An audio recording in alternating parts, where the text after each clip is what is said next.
I'm curious to see what happens. This, from the draft, I will say that I think I do prefer Essences by a good margin here. Yeah, I feel like you're right. I mean, I don't see anything directly addressing the first pick Storm. I know that the hero is in a really good spot right now, but that means the problem. Also, lanes, you mentioned them. I feel like Essence have got a pretty decent edge in those, right? Yeah, Talon, they have strong lanes, but then I see the response of Essence, and actually those strong lanes might just be countered, but we're gonna have to hold that thought. Espanio might be starting off with a Death Beautiful shards, catching him in. Absolutely no chance that he's going to be getting away versus so many heroes. Even the body blocks, there is just a billion units, but they're thinking about turning it around with Akashi going in. Going to be connecting onto anybody, onto everybody with his whirling axis. Kuku in a little bit of trouble, uses the fairy fire, tries to get away. Those repair bots are really coming in handy, but they're not going to be repairing you enough. Akashi does finish him off, as now they're looking towards Mikoto. He has 0 armor. Akashi has been caught, and with the blood grenade should be going down. One more hit, there it is, he's gone. Cox has brought down Mikoto and WS as well. He gets the wand charges off, and you got a lot of those because there's been a ton of spamming in these fights, making it a 2-for-2 with Cox dropping low as well. Needs to be very careful of Natsumi, but now Natsumi's the one that's going to be in trouble as Cox is blocking him in, not allowing him to escape, and he dies as well. Essence, they do get 3 kills, and despite giving away a first blood, I'd say that turns out rather even. I'd say a little bit more than even, actually. This slight EXP advantage coming in now for Max, staying alive throughout all those kills, just about to hit level 2, makes this lane even more hellish for Mikoto to play on mid. And again, you were pointing out the Storm matchup. It doesn't feel great for Tiny. It's playable, but not amazing for Tiny to have to contend with a slight EXP disadvantage into that level 2, into the level 3, which is really key for Mac. It's just not going to be too great for Mikoto. At the least, he did manage to drain Mac's mana. It's not like he has his bottle flying out, although it will be flying out relatively soon. And that's going to cause some troubles down the line here for Mikoto. Very well played out from Essence. Talon looked a little bit confused in that chase down, right? They were a little bit split up. We saw 2 people trying to chase down Akashi earlier on. The rest was focused on the larger clump up, and that does cost him in the end. And again, this slight EXP advantage will kind of magnify on mid lane rather than anywhere else. I was thinking even-ish because the Tiny was the one who got the first blood, but Storm survived through that fight. And I mean, you mentioned that Talon got a bit confused. I think they got confused when they saw a troll running into 5 of them. They're like, what the hell is going on? But Akashi played that beautifully. That he did. Again, we're ending up with the Troll plus Shadow Shaman lane up top for Essence. So Akashi is going to have a very free time. We do have some decent combinations down the line. Once Jokam has his value point and tag team up, with the Eidolons, with the right click WS can provide, and the threat of Malphus, there is some good play here. But it is still a relatively straightforward lane for Akashi. He has some clear, he has the Axis to kind of toss around. If the Eidolons get a little bit too close, you always have the save out from Ponyo. And you've got the hold on Shackles to kind of help beat someone down. We're having a great start for Akashi in terms of last hits. WS a little bit slower off, but this should start to build up a little bit more for the Enigma. As long as it stays relatively passive, you are happy in this top lane as Talon. We'll see if that's something that Essence will want to try to maintain, or if they look for some aggression down the line. The bot lane is probably the one lane where things will be a little bit slower, especially as level 3 starts to approach here for Cox. You've got the Beastmaster for Natsumi up against all of this, with some good poke action coming out from Ayad, who's already seeing the pain and getting hit by one of those Impalement Arts daggers. You are at least able to constantly shove out, counteracting Cox and his shove with Quilt Spray. So that is allowing the lane to stay at relative equilibrium here for the Beastmaster to kind of just play a safe farming game, which is what you'd want.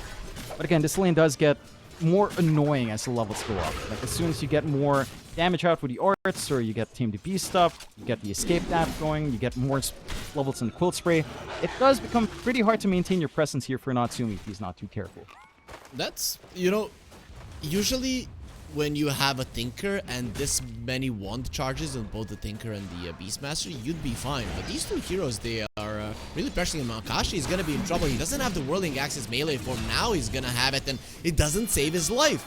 He didn't save it there to have it to use once the tag team was up. And now that puts him in a very uncomfortable position. When Ponyo is left all alone, these Eidolons really do hurt him without the troll to protect. And that is the one cause of concern, right? Like, again, you have your own aggressive setup here for Essence, but you do have to respect, again, once that tag team's up, which Jokam does have on hand, a little bit of an entrapment, and because of the splitting image, your laning presence on WS is pretty damn high. As you poke him away, he gets a free Eidolon. The Eidolons stack up. It's not like you have the highest levels in Ether Shock just yet to melt true. Again, you're very reliant on your rolling axes, as you mentioned there. They're free to kind of keep things in control. They're going for a bit of a dive. Not quite fully committing, but again, you see the pressure these Eidolons are providing, which is why Enigma is such a potent pickup in the right lineup here. Oh my god, they even used the glyph and are looking towards Akashi. Ponyo is also trying to find an opening there. Lucky for him, the Tusk didn't have the shards for the time being. The Troll is pulling the way, but now with Ponyo getting close and that snowball, that is a very dead Shadow Shaman. No sticks, no fairy fires, no life. Very easy kill. Evening out just a little bit here on Talon. 4-3 start now in terms of kills. And you are finding that aggression. Most of that aggression coming up from top is a little bit surprising, but they are finding holes in how Essence have to manage. Like, you do need some levels up on Akashi to start to feel comfy with the access to defend. You do need some more coming out from Ponyo as well, with the Ether Shock to clear through the Eidolon. So the creep spam from WS is still highly effective overall. The one lane that's been going really well for Essence has been mid, which you did leave alone for quite a while. You are at the point where Mac is going to hit a little bit of a faster 6. He's going to have that zip. And again, that's where things can really start to get out of hand here for Talon if they're not careful. If Mac finds an opportunity with that zip to just make a play, there's not much really stopping the Storm from going in and out. You do not have the control on Talon's end. You're reliant on really just, at this point, Maleficent and Snowball, not the best tools of lockdown to find the opening on the Storm. At the least, again, to compensate, your side lanes are going well. Natsumi's building up a huge lead bot. You were seeing Akashi suffer up top. This timing for our Beastmaster shouldn't be too bad, and they're looking for opportunities again up top. Well, let's see if it is going to be working out. Nice cancel there on the shackles immediately. Akashi, he has 4 stick charges, not really enough to allow him to live. He's pretty fast, and the whirling axes didn't come out in time. Now the Storm is TPing in. You talked about his level 6, and that's going to be the turnaround that they need. Doesn't have too much mana to work with, but just enough to bring down WS. That is a nice killing spree. They took away Joachim going in. He's gonna get shackled. That means that Ponyo is gonna be healing quite a lot. Goes with that hit. Another Hex. He's just turned into a chicken, and finally he will run. Just like one going for a snowball, hoping that maybe these Alpha Wolves are gonna be the ones that end his life, but that's just not going to be happening. Mikoto uses the avalanche onto those Alpha Wolves, pretty much not assisting his teammate in any way. And they find those openings again. It's down to how much can Mac get out from this level advantage. Not really a big level advantage now, and Mikoto has 6-6, but it's not relevant, really. You're not expecting Natsumi to show up, even if he had Roar, to help out these circumstances yet. Very focused on shoving in bot. But this Storm is going to be a thorn on the side of Talon. Again, with all the zips around, with you having to commit Malefice and Snowball to just find some kills, does give a lot of leeway out. Soul Cox! Ah, very dead. That's gonna be the rotations of Joachim. We haven't really talked much about the Tusk, but this hero is always an X factor. I mean, especially with the Twin Gates, ever since their addition, these kind of roaming heroes, it's very easy for them to move in between lanes. And it is. It does manage to really pinpoint the weakness here so far, but here comes Mac again.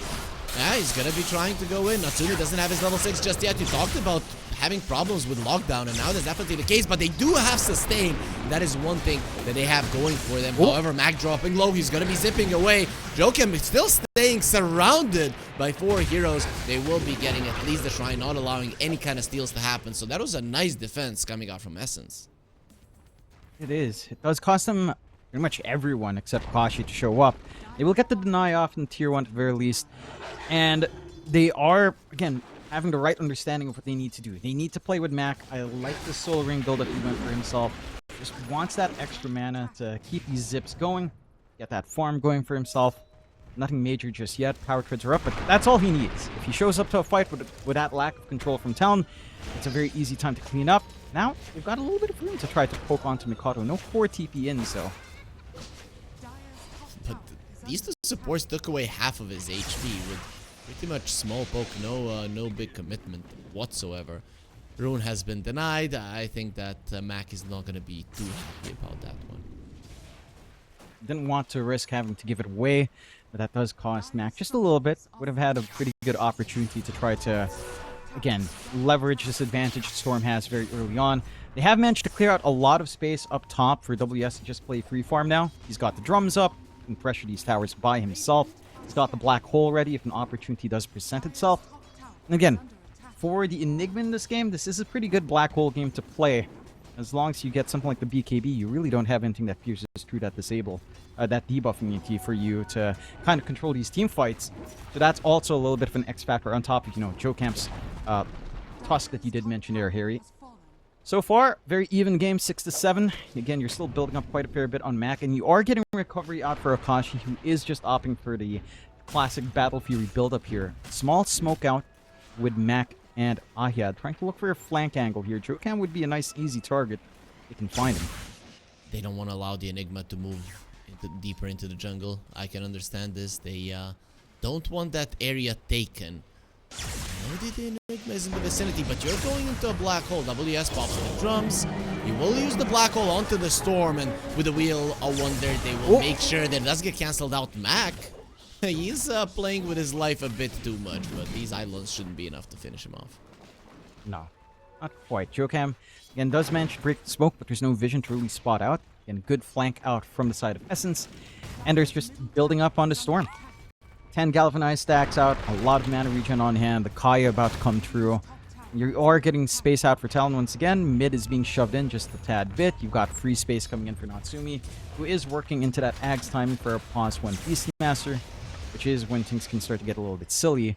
But not quite there yet. Mac gets unlucky with the tip of the squall. Rune.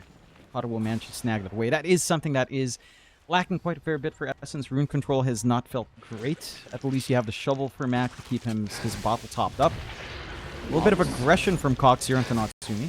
He does have a solid amount of mana to work with. The Roar gets used, but he already turned his back to the tower, and with a healing Lotus available, that guy's not going to die. Natsumi, he's had enough with this lane. We'll just TP out, understanding that death is coming, and very nice disengage from Talon.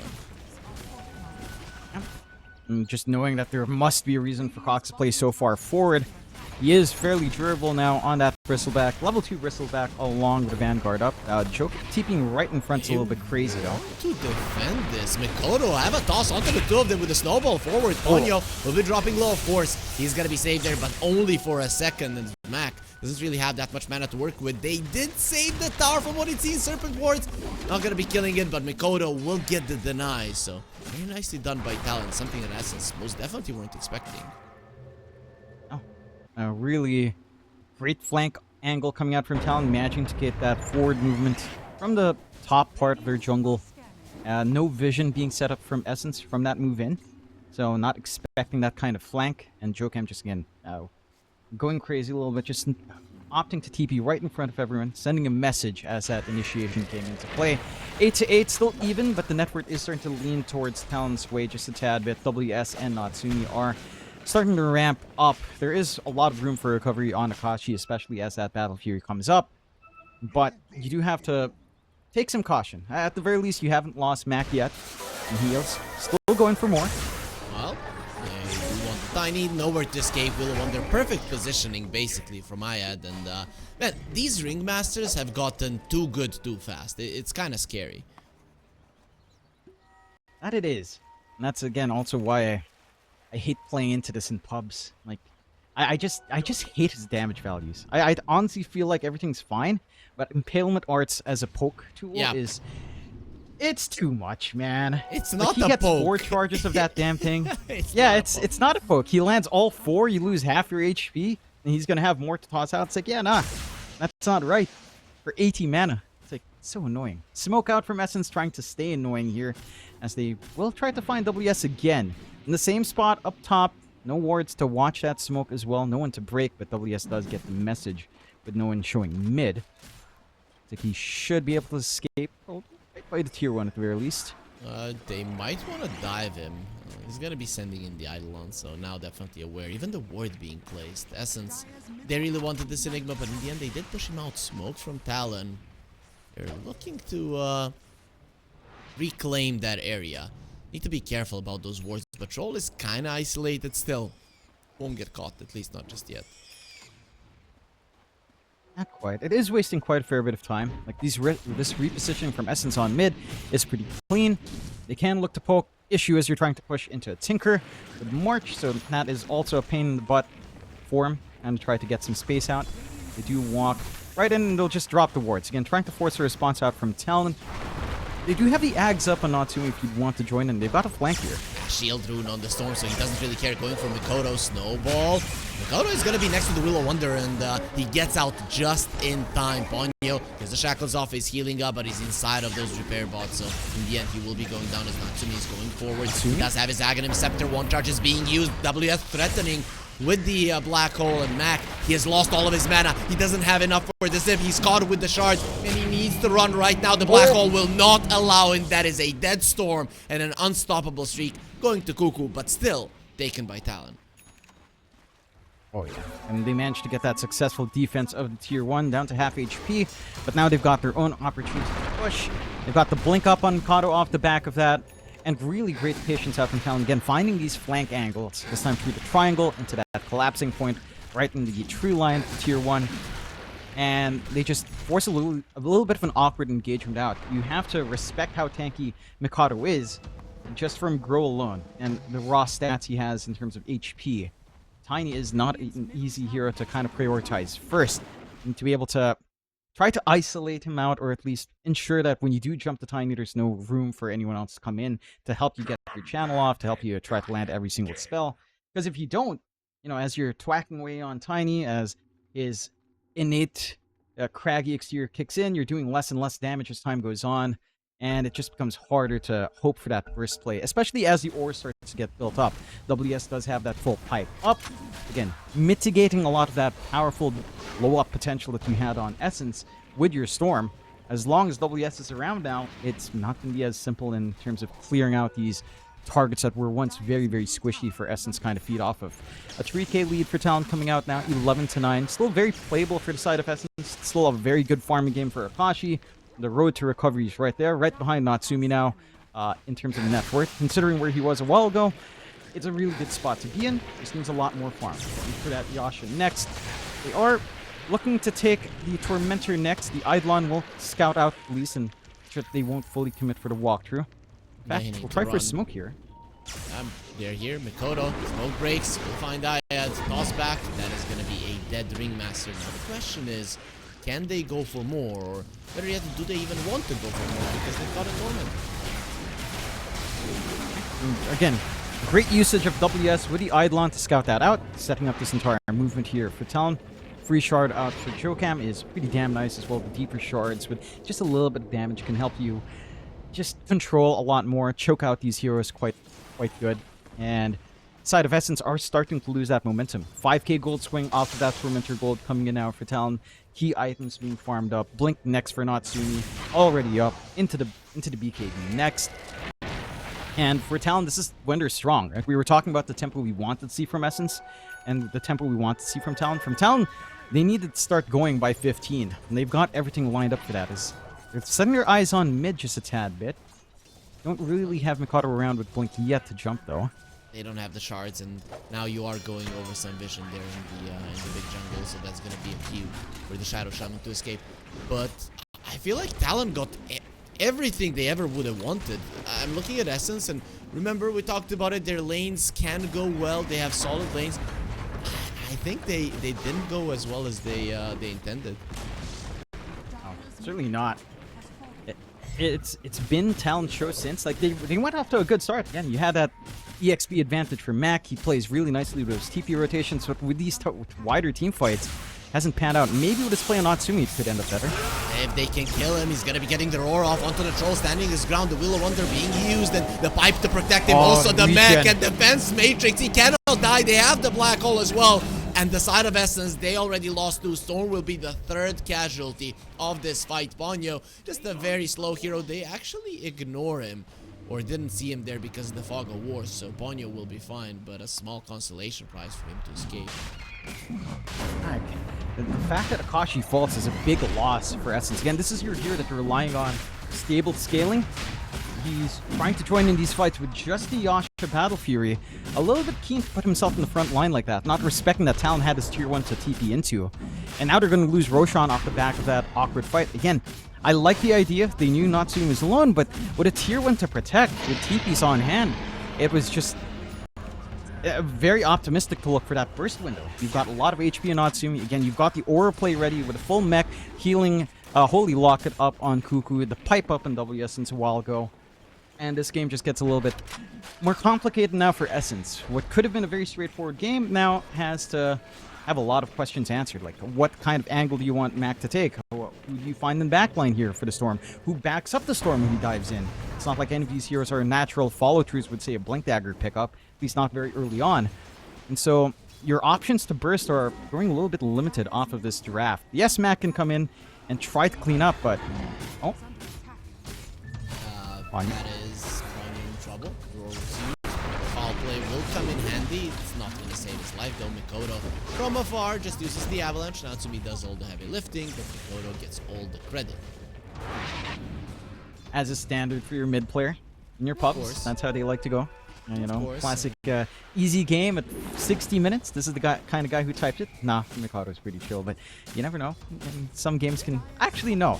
Mikado is probably the most chill guy. I haven't seen him tilted in the pub ever. I think, actually, trying to think.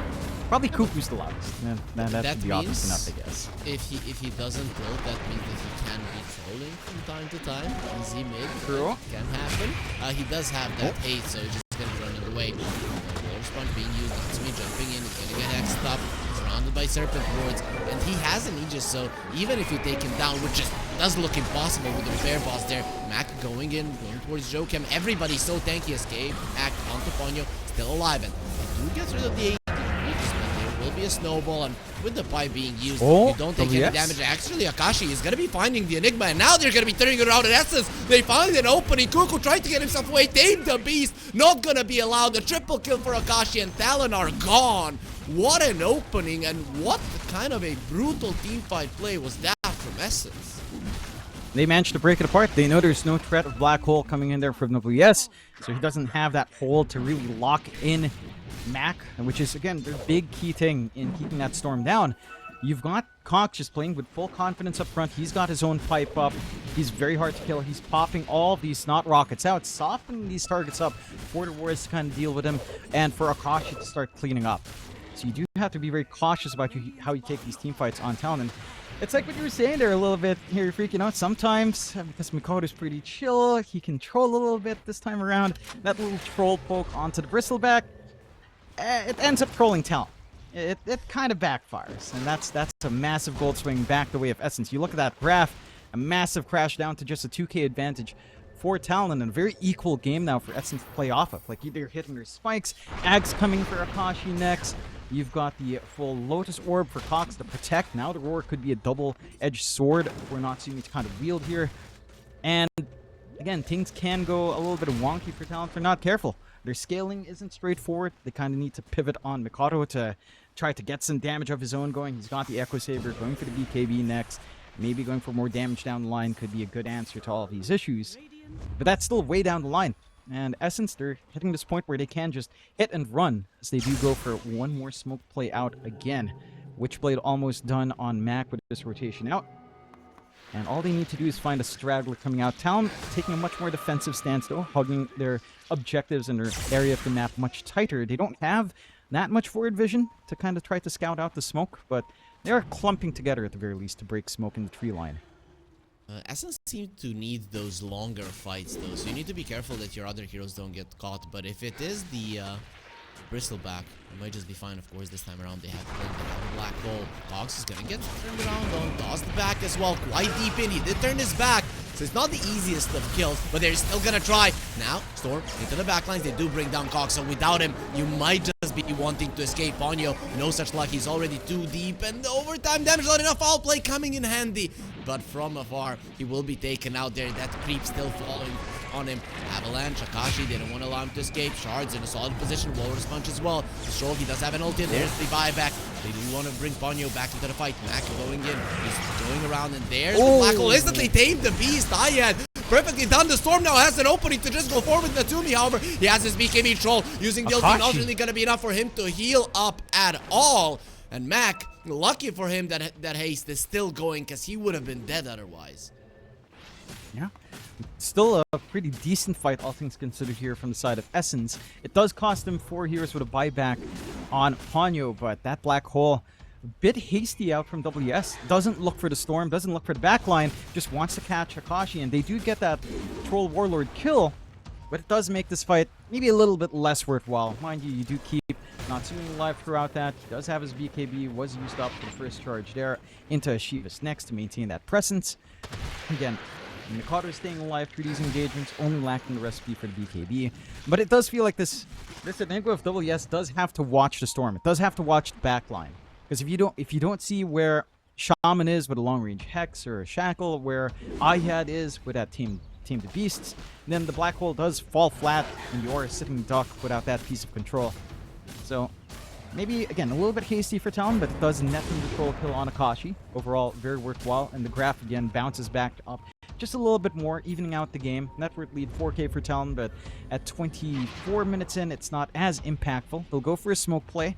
Mind you, you do have the full Lotus up on Cox, so again, Reflected Roar is going to be a possibility here that you have to be very cautious of on Talon. Oh, smoke on smoke. Smoke. Going again. We're going to be looking towards the Tinker. That would be a perfect one, but instantly the Roar onto the Storm. Snowball as well. Once you go in, he's going to be saved by that one, so the Storm is going to be definitely fine with Cox stacking down all of those minus armors. This is going to make the fight very, very hard. Akashi already did pop his ulti, the defense matrix, keeping the Tinker alive a bit longer, not too long. Not to be next on the menu without his BKB. He's a sitting duck. He's banging those drums, trying to heal up. It's not going to be allowed. WS, he gets the TP away, but Essence once again overtake the fight, and without the Black Hole, Talon just are not scary enough.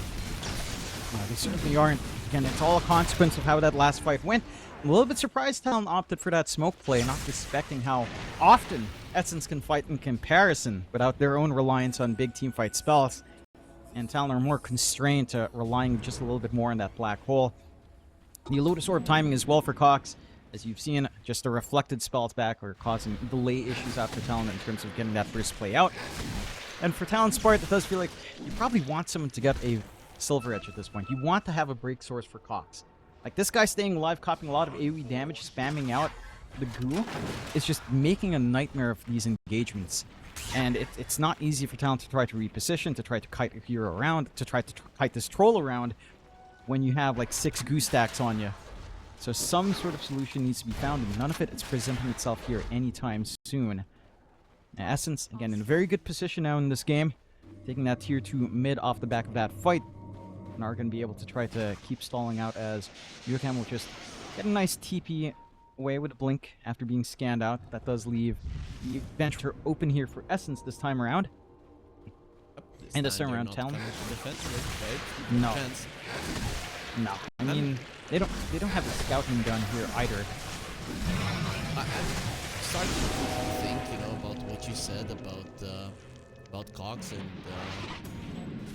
and how they are supposed to kill him. I don't even know if the Silver Edge takes care of their problem, because I'm looking at the Talon's lineup and kind of their thing is staying alive for a long period of time, which versus a Bristleback is kind of a crappy lineup to have. And it is. I think the one thing with the Silver Edge idea is more just at least you managed to take care of the Snot Rocket coming out. Yeah. With the Bristleback, and that's been the main killer. Like, the quilts itself, you don't really care for. It's the fact that you're so softened up. Every single right click coming in is just melting right through you. Even Mikado, who has 16 plus armor, who has that innate with a Craggy, he just melts. Just does not last long enough in these engagements. So, I don't know. It's either you manage to isolate away this Bristle and ensure that you're not poking him whatsoever. None of your spells are hitting him, triggering that Bristleback.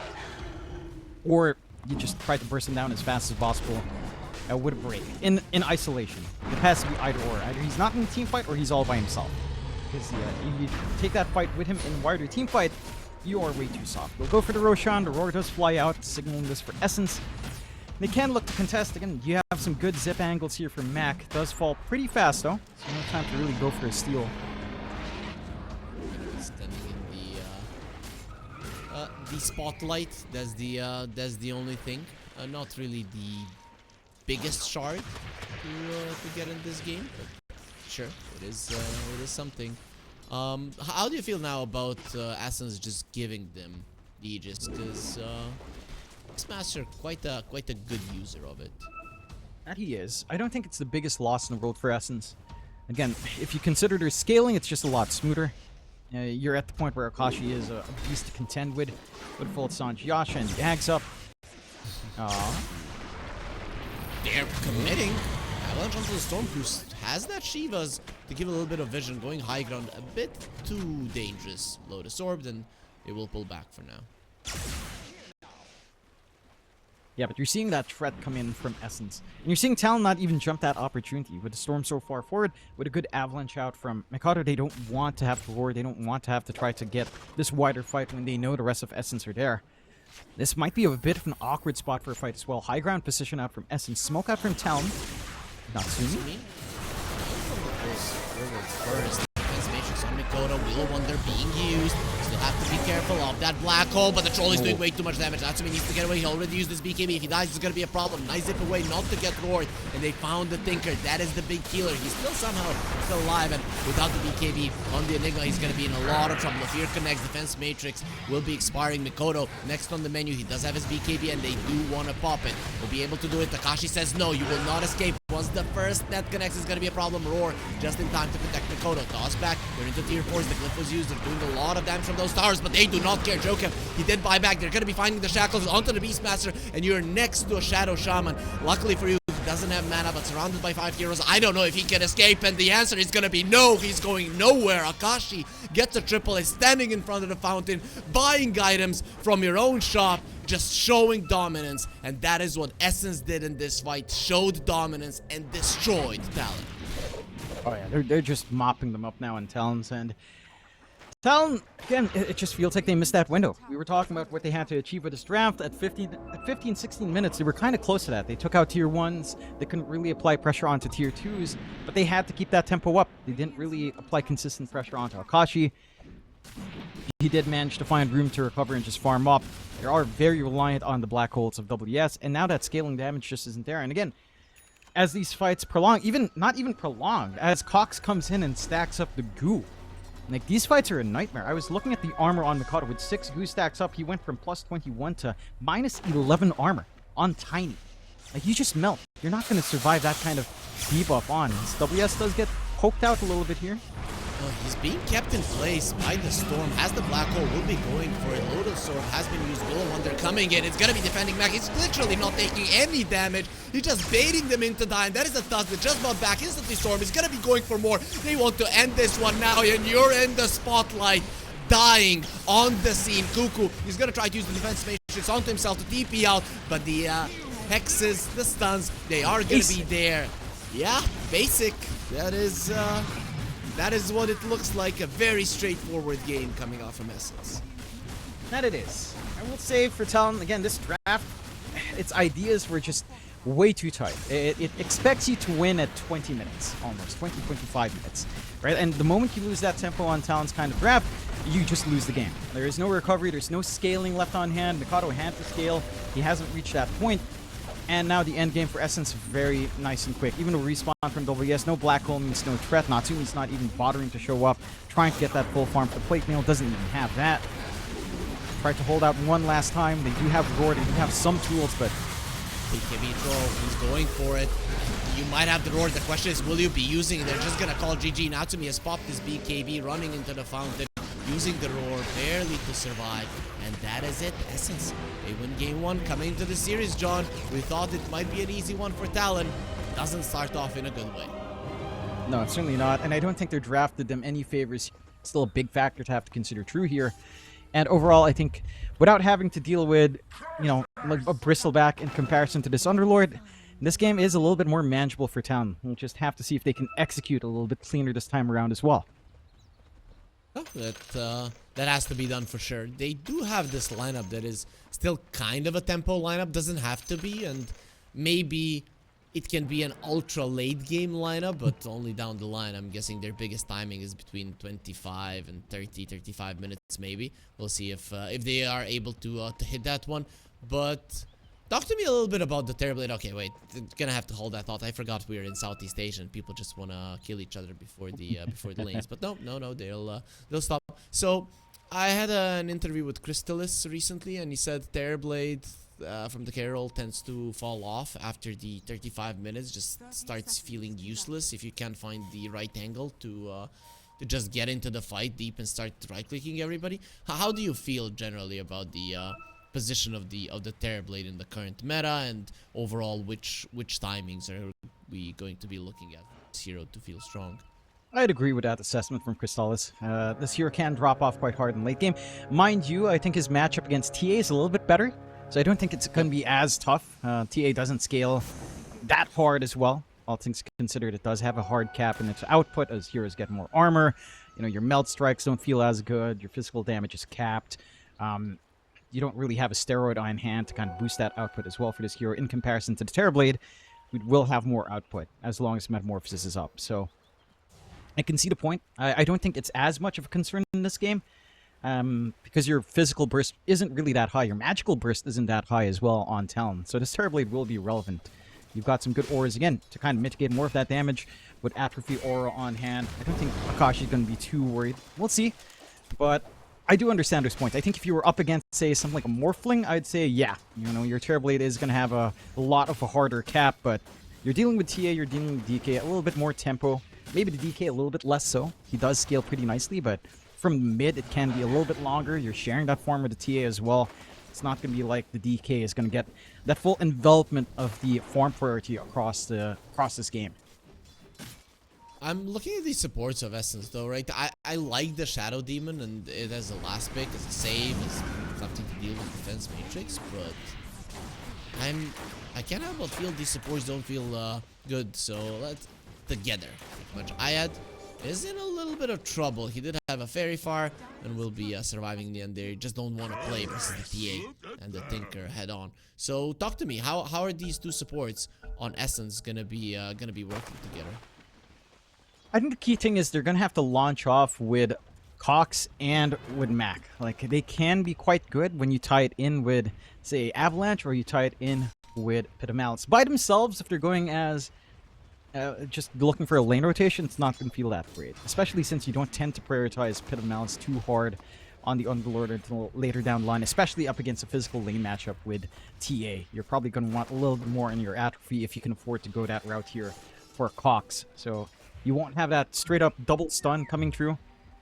I think the sticky thing is really Ayad, right? Like, he does end up going for the recall. So that is something that can just force these rotations to happen. As a while ago, he was sticking onto that Solar Bind. But you will have recall to at least drag heroes around, try to get Mac active early, try to play around with the gate, to drag even more heroes around. They're doing a great job of just managing their lanes as well, although Natsu is still finding farm. They have managed to do a lot of poke onto Cuckoo at least. Mind you, it's not like, again, the TA really cares. This matchup into the Underlord is very stable. You do have that level 1 Atrophy, or at the least try to slow things down, but not really going to stop Natsumi from farming. At the least, Ayad does manage to get the camp blocked and manages to clear out some creeps as well in this pull.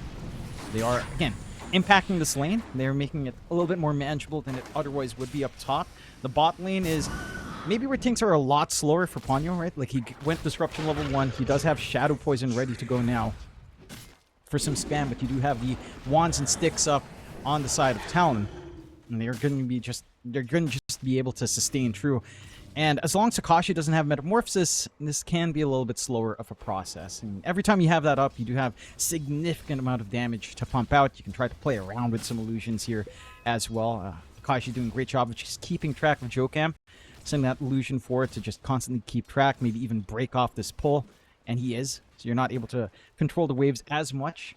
So it does feel like you are sacrificing your bot lane presence just a tad bit for a stronger top lane presence overall. Like, the lanes are just set up that way.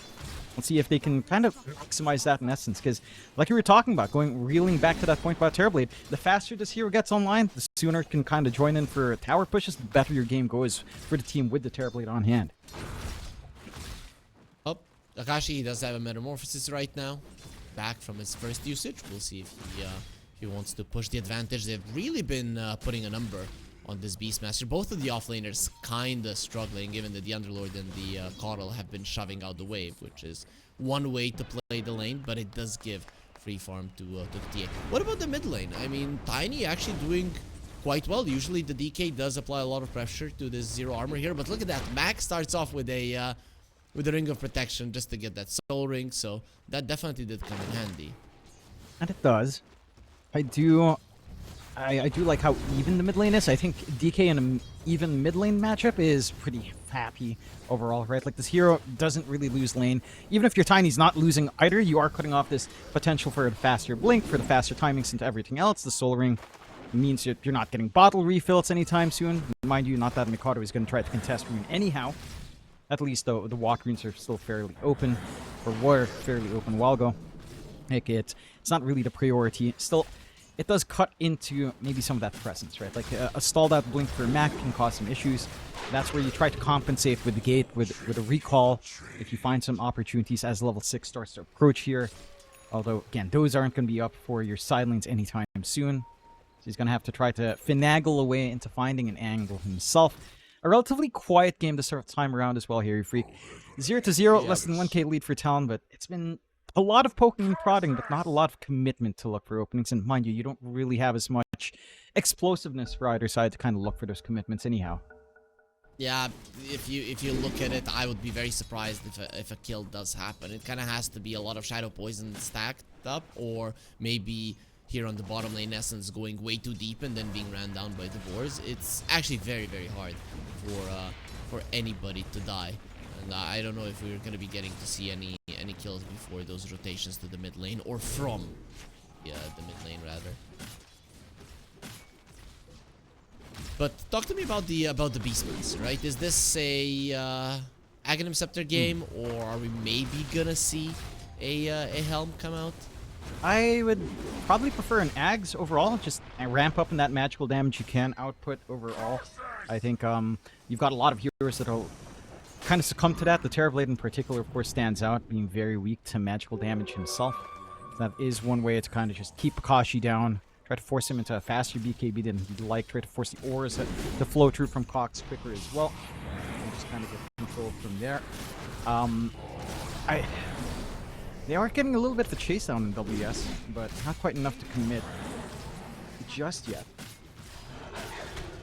They can't do much to him, but Anyo went too deep, and he does use the Healing Lotus. It's not enough to survive. WS finishing him off, and this is what we talked about, right? Go too deep versus a Beastmaster, get ran down by the boars. You really need to be careful of that. Nice way to start it off, especially for a hero that is kind of racing towards that first item. He is.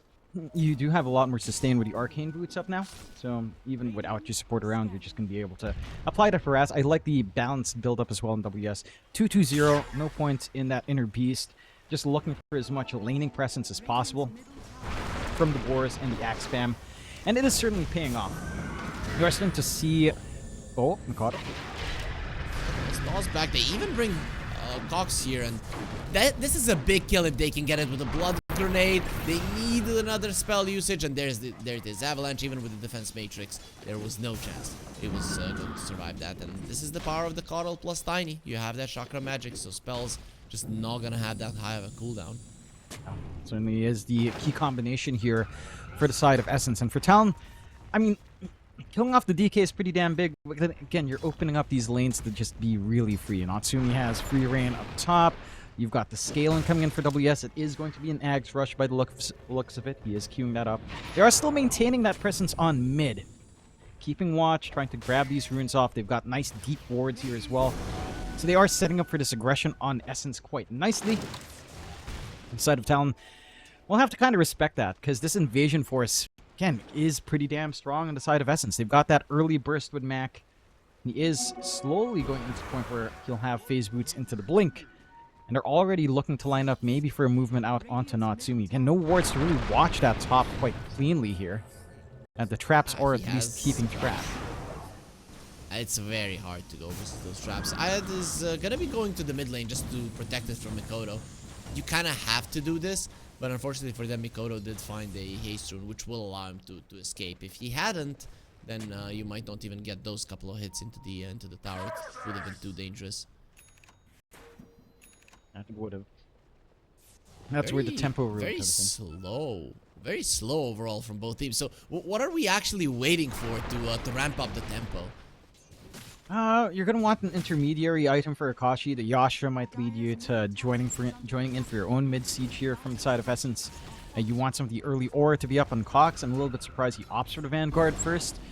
Protection from TA and the DK is nice, but it does feel like this key timing coming in with the Ags from WS is just going to offset that by a huge amount.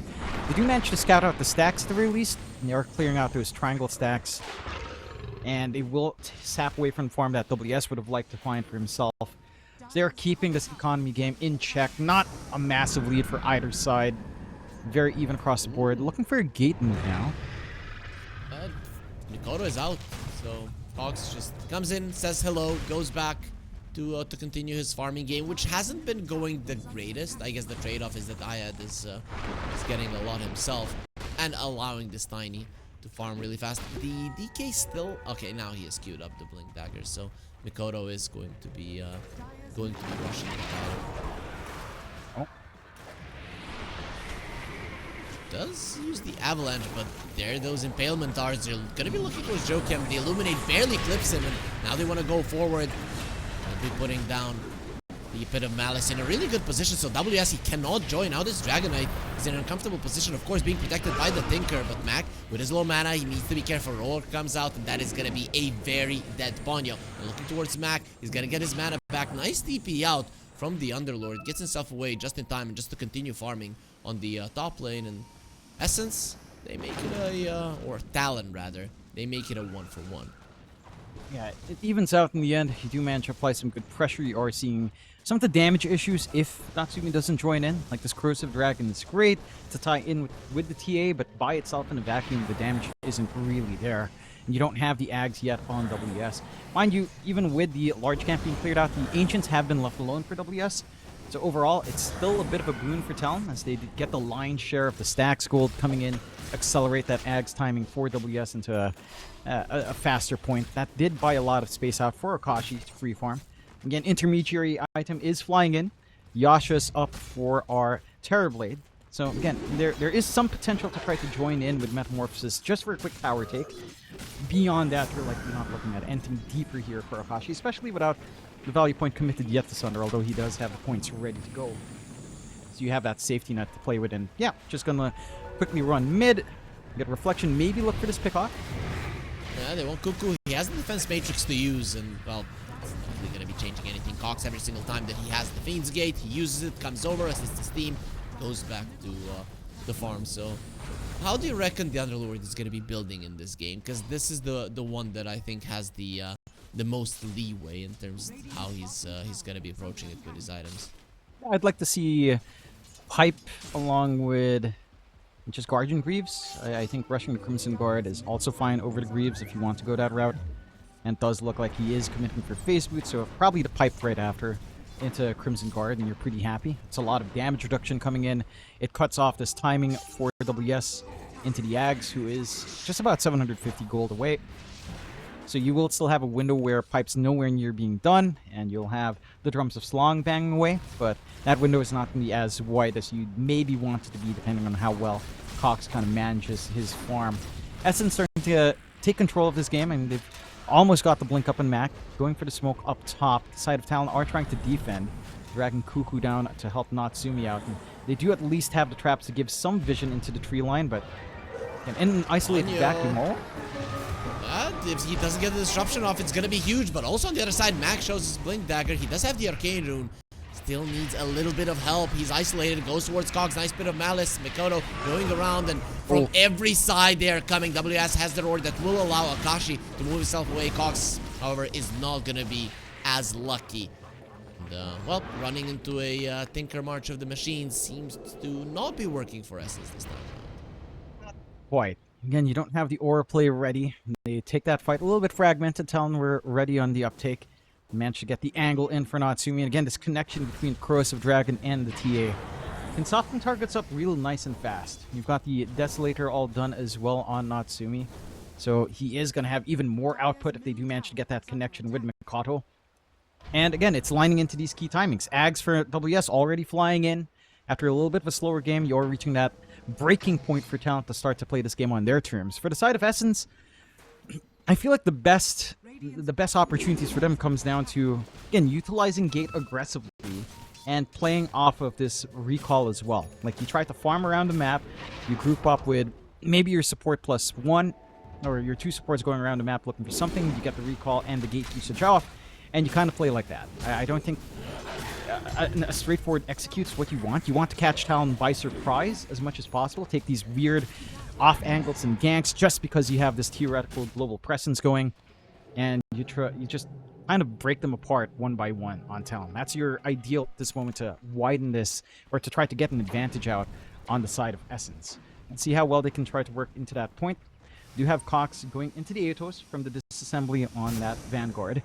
So a little bit more control to kick in. No aura play just yet. They'll try for a smoke out with that blink on Mac once more.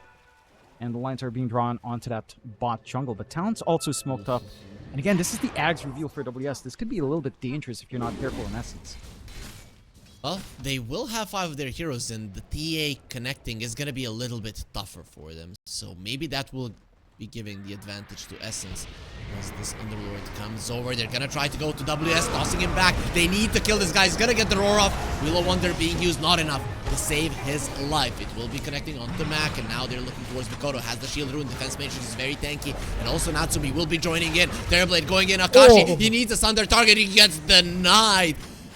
Any chance of using that Natsumi shows up and shows off as Deso. The damage is just way too high. Killing off the Beastmaster is massive though. This prolonged fight does not feel good for Talon if they want to retake it. Again, you've got recall going, you can get resets off, you can just drag your heroes around. You've got all the spell spam in the world with Chakra. Talon are still holding this position roughly. He is coming back. Well, let's see if they can burst him down again. It doesn't look like anybody's too eager to fight right now. And that ward could make a difference in the long term. Very nicely played by the Koggle. I'm a big fan of these wards coming out from Essence. Even in the last game, their vision game was pretty on point. But just having control of this bot area, they know that Tormentor is going to be something that's going to be contested. They've got a good line of vision in.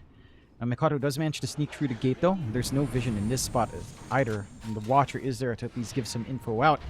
And they still have their tier 1 for a TP point as well. But this Tormentor is not going to take too long with the full power of Talon on hand. They illuminate? Not there in time. I think it would have been short anyways. Still, if you shove out that wave, that's going to be annoying for Talon. Because they're going to take a little bit too long to take this tower down. At least they did get the shard for joking. They are trying to work all sides. Creepy just getting flipped on the avalanche, and they should be able to get him here. He is way too deep. He's gonna be healing himself up with that holy locket. Not enough to survive, of course. And Cox again, you wanted to see it speed around the map. Meanwhile, bottom lane, they're trying to get something of their own. Onto the Shadow Demon they go, and no disruption to save himself. He already used it earlier. WS is kind of low. Potentially, they can finish him off. The escape act will be used, and that is the save enough for him to survive. Mac trying to get away, and with the impalement guards, he will die. Akashi from the other side has the metamorphosis to finish off WS, killing this guy again. The Beastmaster timing is getting destroyed a little bit by Essence. That it is. They're managing to isolate out WS quite nicely up front. Coop just died, so you can't really heal up. Doesn't have too much as well outside of March and the Holy Locket at the moment. Nothing like the full mech up just yet for Cuckoo to help sustain through. I think the key things you're getting out here from Talon is some early activity for Natsumi starting to look good, and you're reaching a point where Mikado is starting to go into his next set of items quite nice and fast now. Already getting that build up that he'd want to have, and is already at the point where the Mage Slayer is going to be done. It's a little bit more tanky, a little bit more damage coming through here for the DK. And again, that's the key thing. You just need to kind of survive the onslaught, survive through the magical damage coming in. You're not going to get something like a pipe anytime soon on Talon's end. So this Avalanche Toss, this Illuminate, this combination with Chakra spam coming in from the side of Essence will always be relevant. And just having this Mage Slayer on Mikado can kind of soften that blow. Allowed him that little bit of durability to get ahead there. Well, we'll see. 2K lead still maintains here from Talon, the side of Team Essence. Again, they've still got some good timings lining up. Echo Saber for Mac, not too far off now. You've got the full Dragonlance coming in for Akashi with the Mantis Style already up for some protection. And again, we're hitting critical mass now on the Terrorblade as well, like the time we talked about here earlier, Harry Freak.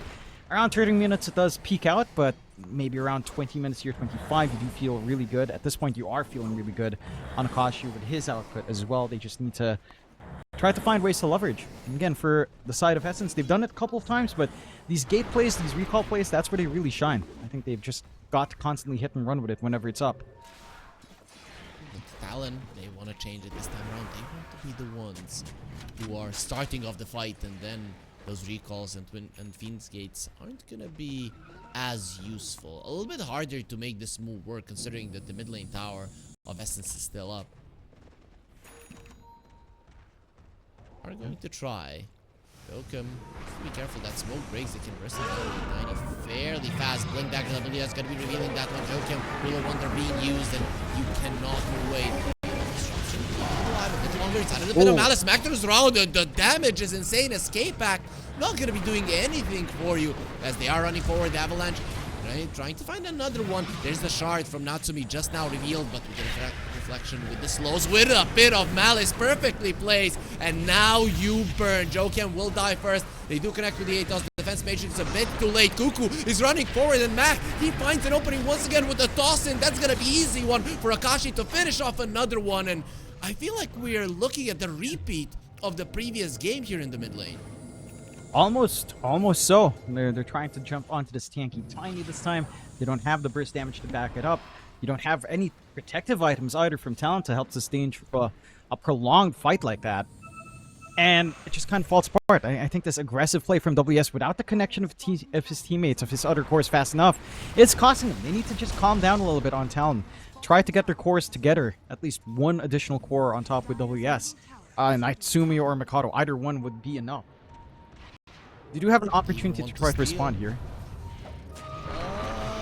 Take their experience at least. Mac is going to be in trouble, protected by the Pavis, forced out of the way. Disruption still available. TA getting a bit too deep. Escape back instantly cancelled. The TA needs to be careful. He's still inside of the pit of Malice. The toss is there, dropping low, but the defense matrix and the heal bots are giving up. WS finding Gaiad in the other side, and they want him dead. Wheel of Wonder perfectly placed. All three of them caught by it, mesmerized by the wheel, and Akashi has lost every single one of his teammates. At least he does manage to bail out, get out of danger himself. The big kill does elude him here on Talon, but that does balance the game back again. Although Akashi is just running down Cuckoo. Oh, Well, not quite enough. and he also can't delay the stroke, so Essence, this is what happens when you get, we want to fight, we can now take their experience, take their triangle, take everything, and then you just mess up and give all of that hard work away back to Talon. And again, they've seen this TA shard already. They're playing in such tight spots that every single reapplication with Silence is just devastating. They go all in and trying to burst down Natsumi, and it did feel good, but you are getting that impact out now from Cuckoo with the mech on hand, with the March of the Machines and the Holy Lock combination kicking in. It's more than enough to keep Natsumi alive when that full focus of power wasn't quite there, because Mac was not able to really commit. He was trying to back off initially until Cox went in, and at that point he was too far to try to leverage some burst damage in. So it does feel like some disconnects in Essence, but it is still anyone's game. 12-12, 2k lead for Talon. Not a massive amount by any means. And again, you still have this good window for Essence to play off of. They've still got the scaling on hand, and for Talon's part, they do have a lot of scaling left as well. So I'd say a rather even game. Maybe slightly favorable to Talon at this point, but not by a huge margin by any means. You can easily swing back the other way, but Dota Plus says 60% for Essence. I guess that is the Terrorblade versus the TA matchup. Still, one thing we haven't really talked about too much is the Spotlight versus the Terrorblade illusions there. He's not going to be too happy about that one. No, certainly not. It's been something that's been mitigating some of Akashi's output in the middle of these fights. Even just the mischance alone is causing quite a few issues here for the Terrorblade to just fully commit. Speaking of, Jokem does TP out before he could break a smoke. Might have been useful to break the smoke first, but this TP rotation out from Essence is pretty far from the action. Talon playing it safe at this moment. Still have Aegis ready for 3 minutes. Are about to hit their major BKB spikes across all of their cores relatively soon. Just lacking a little bit more gold on WS and on Mikado. But once that triple BKB timing's lined up, you are going to have issues here on the side of Team Essence. You're very reliant on utilizing your Demonic Purge to try to kite around at that point. You don't have anything else that pierces that debuff immunity. It's going to be hard for Akashi to look for aggressive Sunder opportunities if he does even want to consider that. And it's going to be Talon's turn to shine once that triple BKB timing's lined up. They do have to be careful about losing a core at this time when it's only one BKB ready to go, as they would want to make that connection. Essence will just go for a straightforward siege onto mid with the damage on Akashi. This does not take too long. And Talon, they're playing it safe. You know, they're willing to give out to tier 2. They're willing to just shove out the waves, keep that farm game up, and again, just make that steady progress into the BKB timings here. It's very weird that they just let it go. And also, I really like what Essence are doing. They're doing an awesome job at controlling the waves, right? So, Talon, even with the sieges, they haven't been able to utilize it properly. Yeah, they've been forced to really just use it for farm. Which again, it's about to pay off. If this smoke rotation with the triple BKBs pays off, I think it's well worthwhile. They just need to find an angle. Talon's forward vision isn't really there either. They've got one forward ward down bot on the cliff, nothing else. Look at the vision of Essence in comparison. So many wards all across the river. Talon's going in a little bit blind for this movement out, but if they get the right jump here from Mikado, it can pay off. Well, Ponyo is a target. He's going to be going forward there onto the Underlord. A bit too deep, and I think he's going to be able to get himself out. So, you might have lost Ponyo, but not losing anything else makes it still okay. And let's see now, the defense of the mid lane tower, will it even be attempted? Doesn't look like it. Gonna have to just give it away. It has served its purpose. It's 26 minutes in for that mid-tier one to be standing. They've already gotten a lot of value out from Essence. You're also getting a split push out from Matsui down bot. With that Deso up, with WS even joining in now as well. It shouldn't take too long. Fortify will stall it out. What the hell is that? 2 cores find you, reposition you, and they don't even get close to killing this Tinker. No. You gotta love Holy Locket and Guardian Greaves and Defense Matrix maxed out. Joachim is not that tanky at all. If he maybe if he got that glimmer off, would have survived just a tad bit longer. But yeah, definitely no Tinker. No Tinker. Still, I mean, you're doing your job here on people. Oh, Tiny has found an opening. He's gonna be finding a Tinker, but Ayat comes over with his recall. He wanted to give mana to Mac, and he did manage to do it. WS is gonna be taken down to once, but you're going versus 3 9-second BKBs. Oh no. BKB TP out. WS might have to do that as well. This is pretty much perfect. He's gonna turn around with the roar, try to heal himself up, and lining up those side blades onto Ponyo. Maybe a high ground miss, but he gets the disruption off first. And now Akashi just going forward. He does have a Sunder to play with. Natsumi has been silenced up. That BKB is still going strong, but will be expiring right now. Mikoto is back to the fight as well. Still, 3 BKBs forced out. Not too bad by Essence. Yeah, I mean, they managed to take care of that Aegis as well. Wasn't long for the world anyhow. But they are getting that tempo back in. Still, they're going to be surrendering another Tormentor out. Talon's going to be able to find it. Free shard for themselves to find. And it is going to Cuckoo, so you've got a little bit more annoyance out with Warp Flare as well. It's going to be making those ganks onto the Tinker even more or less worthwhile.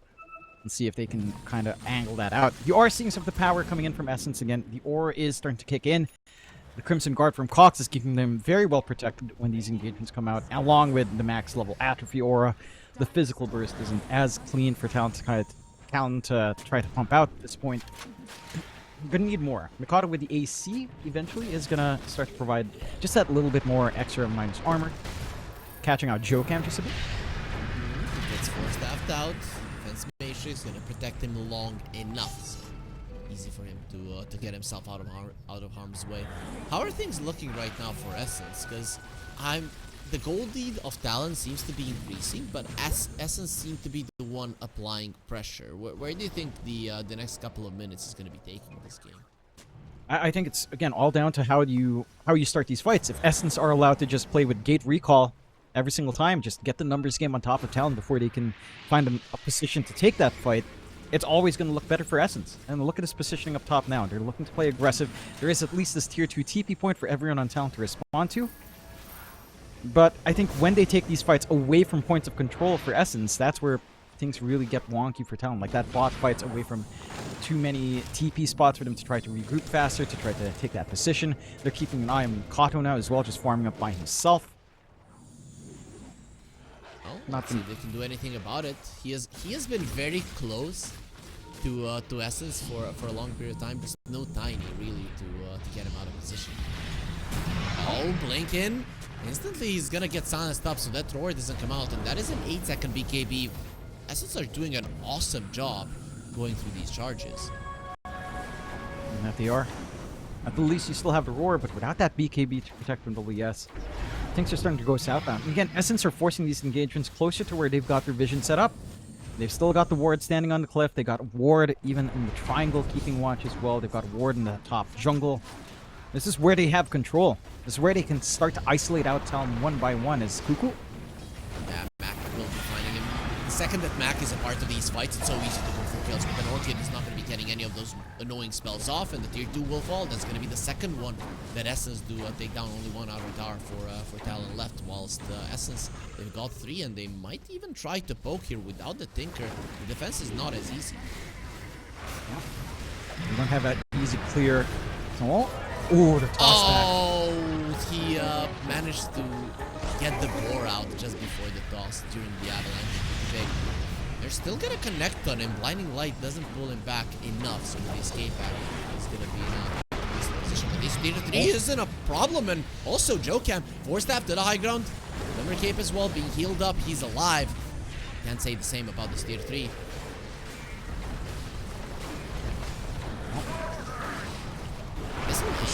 Can they really get it? Not quite.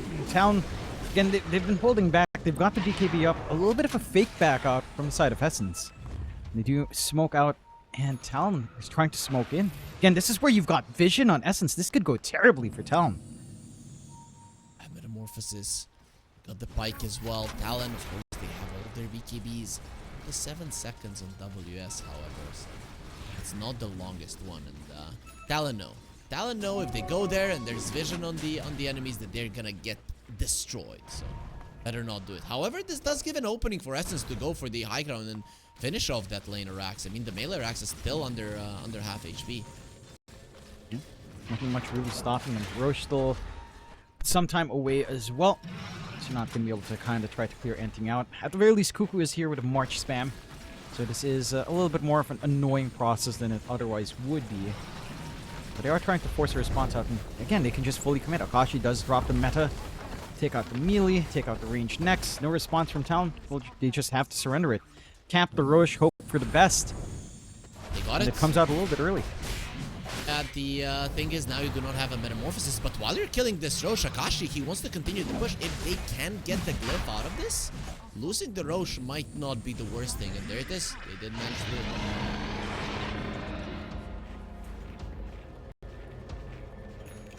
But they've got to be smart about this. They're stuck. Tier 3 is gone. Essence, without their meta, I don't know if they can fight even around their own vision. No, it's a little bit dicier. They do have an amp damage they could opt to pick up, although it looks like it has already been picked up or despawned. They are still in position for Talon to try to play. There you are. Yeah, it's not the ideal, but a little bit more magic damage. Certainly not something to scoff at. You know, it's something. I like the not ideal. It kind of sucks, not you know. ideal. I have my Tiny, I have my Terrorblade. Nope, we are gonna give it to the Connor. Was the main one. Ponyo does get found. A bit too staying there a bit too long. Yeah, but that's certainly not the ideal pickoff. You need something bigger now in Talon. You've lost your net worth lead down to just 2k. Not massive by any means. If you look at the graphs, win probability is favorable for Essence. They managed to ride out that weaker point earlier on. Your dual cores on the side of Talon don't feel like they've fully scaled yet, and they're still a ways off from hitting that big spike you'd want, right? Like, you need a damage steroid for Mikado. You need a little bit more of a damage steroid for Natsumi as well, who is going for the Daedalus. Try to make a play onto Akashi if possible. Just A lot harder to jump that mobile here, and a good scan from Essence does reposition themselves here. Actually, is posturing aggressively versus 3 BKBs, Aegis, and of course this nullifier Mikoto. It is kind of dangerous to go for it. Also, what is the nullifier for? I think just for Crimson Guard. That's the one that makes the most sense. Just take off that barrier, soften them up, allow Natsumi to actually kill someone off. Smoke out from Essence this time and find a freebie support. So trading support so far in the past few minutes. Does feel like this does give a better window here. It does look like it. They want to go high ground. Doesn't take that much commitment here for Essence. And just blasting Demon Seal out is enough, and will actually pop the meta as well. There's no cliff. I mean, you can focus this one down if you do want to. There's no buyback from the Ringmaster. They're letting it go. WS on the other side. Nice Mantle Dodge Lotus are being used as well. Natsumi has to be careful. Of course, Defense Matrix will keep him safe, but nothing is keeping those Raxes safe. No, and Talon just can't find an angle to fight. They've got the trap vision now. They're getting some silences and slows, but no one's able to really jump in. They've got the roar. They've got the BKBs ready. And again, they just rinse and repeat on Essence. A slow chipping away at Talon. And again, this is a fantastic series so far for Essence. Talon looking so lost, maybe looking a little bit sleepy, not gonna lie. A few sloppy mistakes here and there. And it looks like if this continues to go this way, if it's Essence dictating every single engagement, they could be our first upper bracket semifinalists. Talon will have to trudge through the lower bracket, which we were talking to pre-show a while ago here, Freak. You'd expect Talon and Boom to actually be the shoo-ins. This qualifier already looking like not the case. Talon just lost as it's Essence just constantly cleaning up. I mean, I'm getting excited because they also did take care of the last outer tower. So one more mistake from Talon and it's over for you. Versus Mega Creeps, yeah, you do have heroes that can deal with them. Generally, you don't want to do it. This will lead the Dragon Knight all alone. Mikoto will go for the BKB. TP out and not allowed inside of the base. Demonic Purge damage coming out a bit too late. Mikoto will live, but still, they are showing some power. Showing a lot of power out. Talon really need to be able to dictate these fights. They've got to find a good roar. It's hard to figure out who the proper roar target is. They're all so durable. Your burst damage on TADK isn't really there. Being on the high ground, this can be dangerous. Metamorphosis is not going to be lasting for too long. It's now or never. Avalanche gets dodged by Natsumi because they blink away with the Swift Blink. Pretty fast. You are losing range axes though. Those melee creeps, super melee creeps, are going to be finishing themselves. Now, yes, going forward. Wheel of Wonder, nice disruption just in time there to protect Akashi. Natsumi then bring down the Coddle, so you're not going to have that Max still fighting there. And WS is surrounded by enemy heroes. No more Metamorphosis. Escape back to save his life, and it is time to run. Now the question is, can they do it? Nice turnaround from Akashi to deal with that trap. If he hadn't, it would have been a problem. Foxy has a ton of armor. Very hard hero to go through, and nice tame the beast just in time from afar. Joe can make sure that Cox goes down. Talon, they get themselves to, and finally a solid fight. Took them a while. Took them almost baiting out Natsumi like that, just poking those illusions for a long time, having that confidence with the Aegis as it does expire now. They need to get as much as they can off of this. Respawns aren't that long. You have the buyback ready in Cox. You need to try to work this back because your 2 racks is down. You're playing into these super creeps. It's always going to be shoving in. You've got the full butterfly out now for Akashi. You don't have a way of just twacking onto that Terrorblade any longer. You don't have something like a Bloodthorn either to just keep those hits flowing. It's going to cause some itemization here later on. Still, Can reveal himself as the Aghanim Scepter as well. Don't even need to toss him back into it. He will die. That's how it's Mac at this point. Does more than enough damage to deal with the supports themselves. Yeah, and that's going to be a big cleanup. Still having the buyback ready is nice. Buy double damage out on Mikado with a BKB TP away. At least snagging that away from Akashi does simplify the high ground fight just a tad bit. But not having BKB is going to be a big boon for Essence to play into. They don't have to worry about Mikado just doing his own thing. They still have 2 BKBs to kind of think about at the very least. But without the DK being in the front line there, it does feel, again, a simpler process for Essence to go into this last set of racks. I can't believe Essence still aren't committing for a gem. They will be putting out the Ignis Fatus. You might have to BKB jump if you want to go for Akashi, but you need to think think about this, you're allowing him to do way too much damage to that tier 3. He's gonna be sending the illusions now. That tier 3 is gone. Yeah, just like that. That's the power of the Terrorblade. Very non-committal pushes that can just come out, even without Metamorphosis. Just using the Demon Zeal and melee illusions can be nice. 16 to 17, 6k lead for Talon, but the game is in the control of Essence. They have the map under their control. It's a little bit of a shove down bot, but it's easy enough to clear out. No threats of a counter push from Talon anytime soon. Go out for their own smoke play now on Talon. See if they can manage to find this jump angle again. As even a kill on the 2 supports would be massive here for Talon. You just need to find that target somehow. Again, the forward vision for Talon's holding them back here. Don't really have wards. They've got some traps keeping watch. Not the cleanest set of vision to try to play around here. And Essence can just kind of hang back and farm. 4k deficit at this point in the game, 14 minutes in, really doesn't mean much at all. Yep, those waves shoving in are much more valuable than any kind of gold that Talon could have. And just constantly you have exact info on what's going on. Because Talon, they weren't showing in their base at all, and there were creeps there. So very easy for Essence to read the situation as it's dangerous, get the hell out. Kind of have to... Why don't they buy a gem? Oh, they bought a gem. Finally, Ponyo does have it. Thank you. Yeah, not just jumping WS. Force out his BKB. Election, yep, he has to do it. Maybe using it a bit too late. He has the Roar Metamorphosis being used. Ignis Fata's Force Staff and the Defense Matrix keeping him alive. But that does leave the Tinker undefended. Goku is gone. He does have a buyback. Rejoin in 70 seconds is going to be happening anyways, but look at the damage of Akashi. He doesn't care about backdoor protection. Now finding the... there used to be a Dragon Eye there. He's not there any longer. At least they're going to be finishing off the MKB, but 4 versus 5 scenario, not ideal for Talon. It's really not ideal, but... Oh, one more? They're going to be going in. Tiny this time around, a bit too deep. The disruption will be keeping alive a little bit longer, but make no mistake, he will die the second that he leaves it.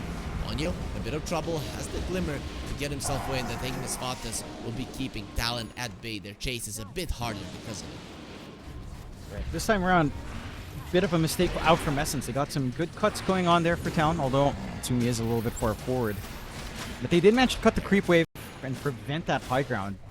I think if you didn't manage to cut and you won that fight in the high ground, I mean, it's over for Talon at that point. But with a creep so far away, with that stall maneuver coming out from Natsumi and from Jokam, even if they lost Mikado and were forced to buy back on Kuku, they do hang on with a sliver of hope in this game. Not a massive amount of hope, but it's not over just yet. Yeah. Still, Akashi. He's gonna go in. As the Blood Thorn, of course, cannot go through the refraction charges fast enough. If he did, that would have been one dead DA. We saw earlier what the solutions do to her.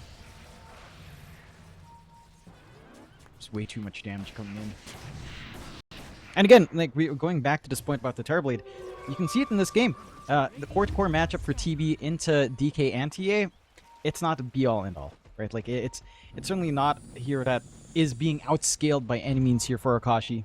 He's got a lot of room to play. His itemization has been very clean. He's going for a Linken's next to protect from Roar. And with him not worrying about Roar, it's going to be a very... Again, it simplifies the game further for the Terrorblade to just be in charge. Just kind of try to reach that endgame scenario. Heck, they might do something sneaky and just smoke in and find a pick off into tier 4s. He has the Ghost Scepter to keep himself alive a bit longer. Of course, with the Demonic Purge, it does absolutely nothing. So gets removed immediately. 100 seconds on the sidelines. You have to make something happen here on the high ground. We'll be finding the right target. No disruption saves will be happening here. Let's have a buyback.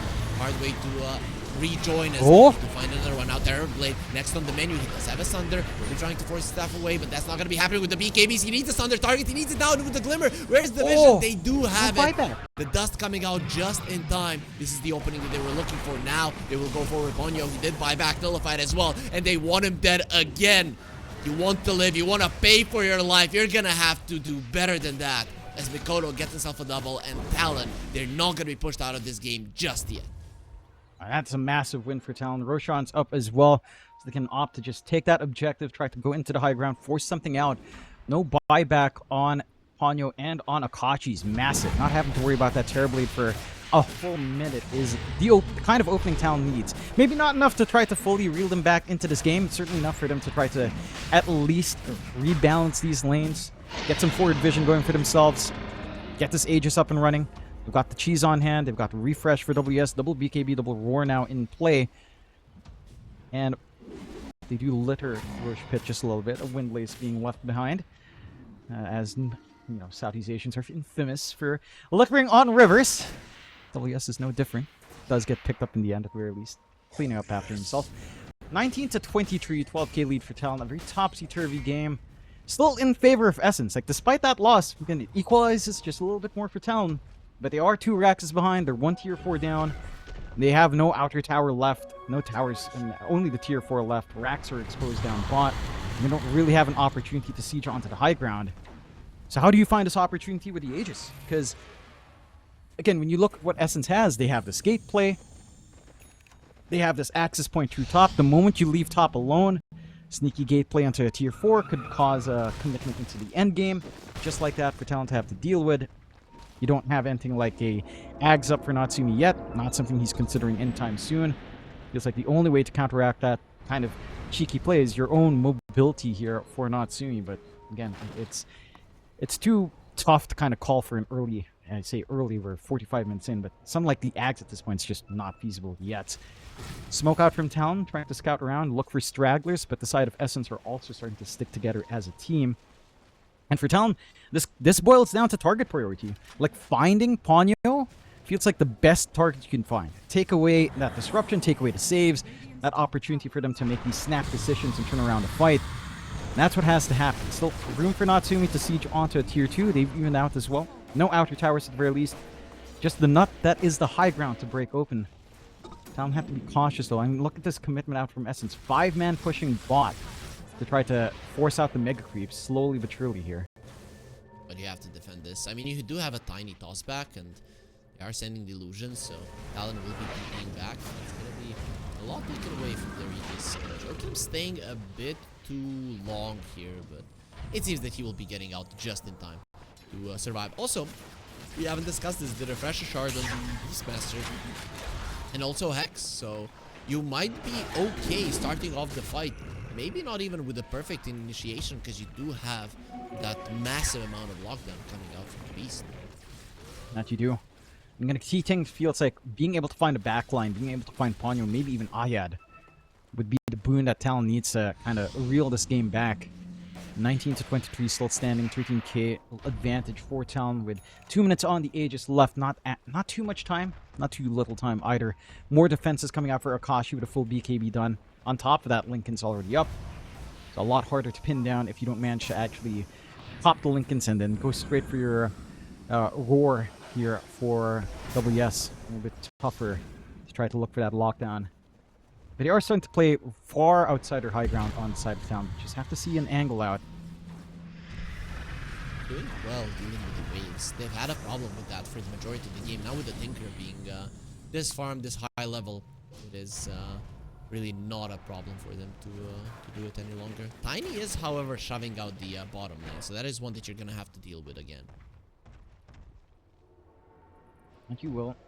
At least, again, as you mentioned, Cuckoo can kind of manage these lanes by himself.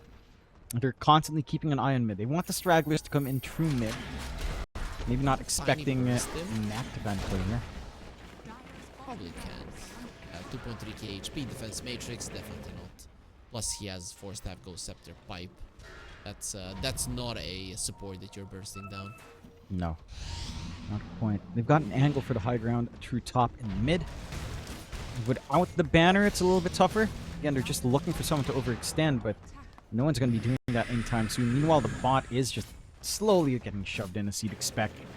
Cuckoo is just having to march every single time. So you remove that healing factor in the middle of these team fights, there might be an opportunity with WS hanging a little bit far forward, but no one wants to take that risk. They know what's on the line. I think Essence understands that. There is a spike for Talon coming out, but they also shouldn't be too scared. Again, they've still got that major advantage. Ken is under enemy vision, has to be careful. Ignis Vadas does connect. Tinker coming over to help. A bit of Malice protecting the Tiniest, level 25. Oversealed Totem, Nullifar will be connecting only at the tail end of it, so the Tiny will be fine. You're sitting through this Aegis time nicely on Essence. Aegis is going to expire in a few seconds. You forced out DK Dragon form already from Nakato. And once that secondary life is gone, your safety net for Talon starts to disappear a tad bit. Buy back 200 gold away for Natsumi, not too far off. It just becomes so much riskier. You've got a Silver Edge now to kind of angle around here for Mac. Still correcting down bot, still ensuring that someone has to respond to that lane every single time. They've got their own smoke play out for Essence now. And again, this could be the fight that makes or breaks it. WS? No. He was thinking about going in.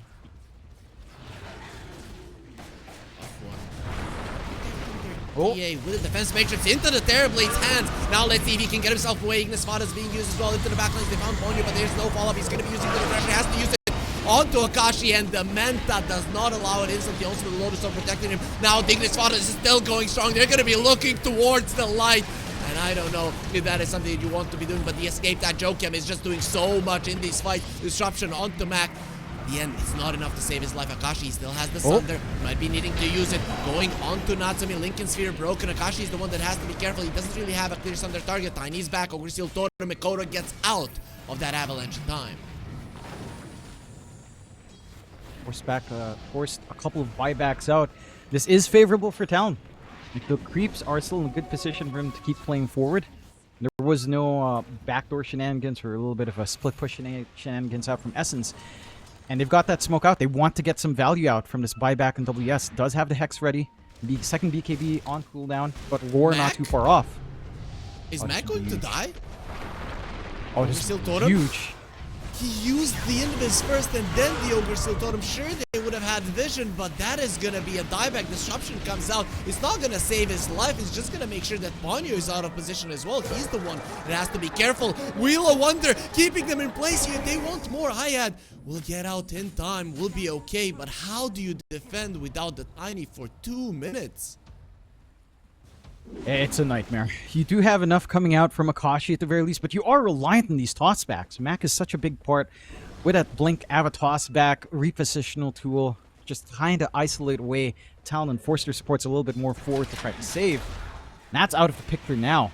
Again, the lanes are still in a pretty decent spot. Cuckoo's constantly fixing bot. They've got mid and top. Well, top not quite in their position yet, but mid certainly an angle they can take here. BKBs are back up as well. For all for core, so they're set to go, and they still have another Roche banner to secure this push. This spot is being used instantly taken down. They don't want to be under that light. You are doing your best here with Essence, but your main hero is gone. Really, Mac has been the playmaker for the entirety of this game. I don't know what the angle to start the fight is. Well, just go in with the Terrorblade. He has level 25. The Metamorphosis lasts pretty much forever. Atos onto the DK. He's just standing his ground. Not really taking all that much damage. WS goes in, uses the Hex. And now Natsumi. Deep onto Akashi. Let's see what he can do. Another Ignis Fatus will be used. Those repair boss and defense matrix way too strong. Cuckoo still has a lot of mana to work with before he needs to go back to the base. Power buying time. Power buying time. Can kill that banner as well, but the tier 3 in the bottom lane will fall just as well. Will be used late or maybe early. Onto the Terrorblade they go. Disruption is there. Wheel of Wonder will still connect a little bit longer, but he does have the BKB Sunder used a little bit earlier there. Didn't really give him too much in terms of HP. WS protected by the escape act. He's supposed to do too much. Akashi needs to be careful. The Dragon Knight so strong. 4-step stopped by the blinding one. They managed to get some value out for Talon. Taking that mid, taking the tier 3 bot. Not going to be able to find more as the respawn of Mac does kick in. But they are equalizing the game. Mind you, you're still in a very precarious spot here for Talon.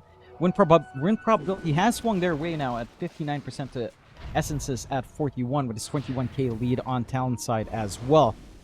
And you are seeing the nuisance of having to deal with a late game Tinker now, especially as the Ags is being worked on here by Cuckoo as they try to catch more. Cox is going to be in trouble. 4-staff's not really going to help versus the Nullifier. Moved him a bit. Go forward, Metamorphosis is used again. The downtime now is really low. Mac? I need a bit of trouble. He's going to get roared. What? There's no saves. Where's the disruption? Ponyo Wasn't paying attention. Now you can just go forward. WS, he has the Ghost Scepter. It's going to protect him if need be. Akashi has the Thunder, doesn't have the BKB. He needs to get the Thunder off, and the stuns are not going to allow it. He does have a buyback without a Metamorphosis. He's useless, and it seems that everybody feels that way on Essence now that Talon have found their stride. Cox will try to go through the gate and doesn't allow himself to live, but 2 heroes without buyback. How do you play this game now? Oh, you've got to find some sort of way. No Metamorphosis up on Akashi is going to be devastating as well for these fights, and the side of Talon does have the push required to just go for the endgame if they want to. Looks like they are slowly but surely chipping away here on Mikado as they take off Bot, equalizing the map state in terms of super creeps. Pots? For the Underlord, not the easiest of targets, but multiple times they've proven that he's really not that tanky. Akashi, without his Metamorphosis, he just has to fight, doing his best. The Ghost Scepters are really coming in handy as WS has found the backlines onto the one goes, and the Thinker now with his laser bouncing is going to be doing major amount of damage. Cuckoo definitely making this game very easy for his team at some point, just not allowing anybody to die, and of course dealing with those waves over and over again allows Talon to equalize the series. Yeah, and that's quite the fashion for Talon to kind of... If I look at Talon, if it is a super long fight, they survive the Ravage, they survive the Wukong's command, they survive the damage output of Essence in general, you get rid of the Medusa armor, she will melt. To the TA, to the Bristleback, even to the Beastmaster. So that is kind of how I'm looking at it. If I'm Talon, I'm starting off every fight by focusing the supports. I don't care about the cores. Focus the supports, make sure they don't get their spells off, make sure that you survive through those spells, and you're fine. Pretty much. It's just funny. Cuckoo's already throwing the shade to Akashi. Good luck in the lower bracket, he says. Akashi's like, see ya. I mean, Akashi is always friends with Cuckoo, even when he was on Talon. Cuckoo wasn't. That was one good pro friend, actually. So, good to see that spirit of Southeast Asian camaraderie, or Filipino brand of friendship online. I see a late smoke here. How is it then? I'm gonna wait a moment. Maybe there's a fight, but generally I'm thinking: is there a lot of friendships in Southeast Asia, or are there more hate ships? Oh, there's a lot more friendships. I think I can count on my one hand how many hate ships there are, and it's less about personal hate ships. It's pretty much this player is just really not someone that gets along with a lot of people in terms of pubs. Once you're in a team, you know, it's something you work through, but in terms of pubs, there are quite a few, like 5 characters I can think of that do have that rep in pubs. Overall, it's fine. Yeah, that's great. I'm really glad to hear that. Southeast Asia to me always felt like every single old chat was pretty much a friendly poke, rather than you know, your classic pause and then a question mark type of approach. So I was always glad about that. I mean, there were a couple of circumstances where the all chat wasn't amicable, but that was maybe like 2-3 years back. I don't think we've seen too much actual beef in a while. It's almost a bygone era, almost. Maybe down the line we'll get some real beef again, and that would be interesting. That keeps not good for the players, but certainly something that keeps the spice alive, as we are seeing some spicy mid. I don't know when was the last time I've seen Beastmaster mid. I remember it being the time when he first got his Ags, being the Whirling Axis with no cooldown, if I recall right. That was a long time ago, the Wild Axis with no cooldown. So it's been at least, what, 5 years plus? Yeah. Played a decent amount in Fishery Universe, though. Fair enough. Not too many times, but you know, from time to time they would put it to the mid lane, and it actually looked really, really good, right? I was surprised. Yeah, I think it does make a lot of sense in mid. It crushes a 1v1 matchup, even up against, again, Monkey King. You can play around with the Axis, with the Boris, get some good slows out into this melee matchup. It should still be all right for Mac, but depending on how well Mikado kites around, not going to be the smoothest ride for the Monkey King either. Does leave him a few options. Also really interesting that Wukong's Faithful is picked up, not looking for that aggression, instead wanting to have that utility with Wukong's command lasting a little bit longer, being able to weave in and out and position himself nicely as well, and have that impact even if he dies in the middle. That's one thing that's maybe a little bit underrated, but having that linger through death is also pretty damn good. Both of the offlaners taking a beating, of course. Kraken Shell there from Cox is going to be allowing him to to not take as much damage, especially from the Jakiro. This is why I wasn't sure where the Jakiro is going to be taking it, but he did go for the Twin Terror. And I guess when there's no Kraken Shell and minus armor is there on the tie, that he's still going to be hitting him by quite a lot. And he would be. Again, it's the initial levels for the tie that feel awkward. Once you hit level 3, level 4, it does start to equalize. You can lane into this TA quite nicely. For a ranged hero, Natsumi doesn't have the furthest attack range, so you're always going to be able to walk into Anchor Smash once you're tanky enough to cop it. And that is something to be mildly aware of for Natsumi in this lane, but they are managing that lane well. The last lane down bot, of course, you've got Dusa and Disruptor up against that Bristleback and the Hoodwink. And as you mentioned, this is a little bit rougher for WS. You also kind of move up to level 4. Trying to lock in Jokam, but kind of missing out. They missed on the grasp. With the grasp path connected, that most definitely would have been a dead Hoodwink. It's a dead Hoodwink anyways. Akashi though losing all of his mana, but he does have some angles to work with, and because of that he will be surviving. WS definitely wants some revenge for his fallen comrade. However, he is not tanky enough to run anybody down.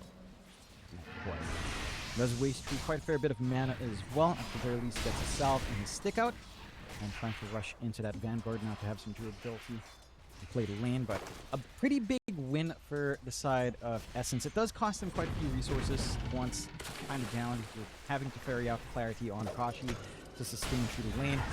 They are making it hell punishing. Kuku as well being punished quite a fair bit up top, as you are hitting that slow EXP ride up for Cox and for Ahia. Not quite there, but once level 3 threat is up, maybe value point and Gush, Kuku's going to have to watch himself even more as the threat does start to grow. Overall, a pretty strong start for Essence in terms of lane though.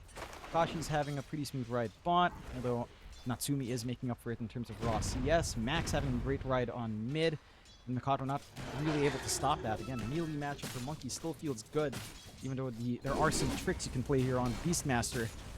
It's still at its core not a lane that you can really try to shove the Monkey fully out of.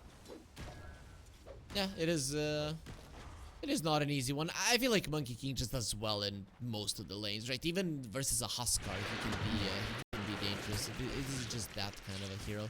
Overall, though, the Tidehunter is being annihilated in the laning phase. Was that something to be expected versus these two?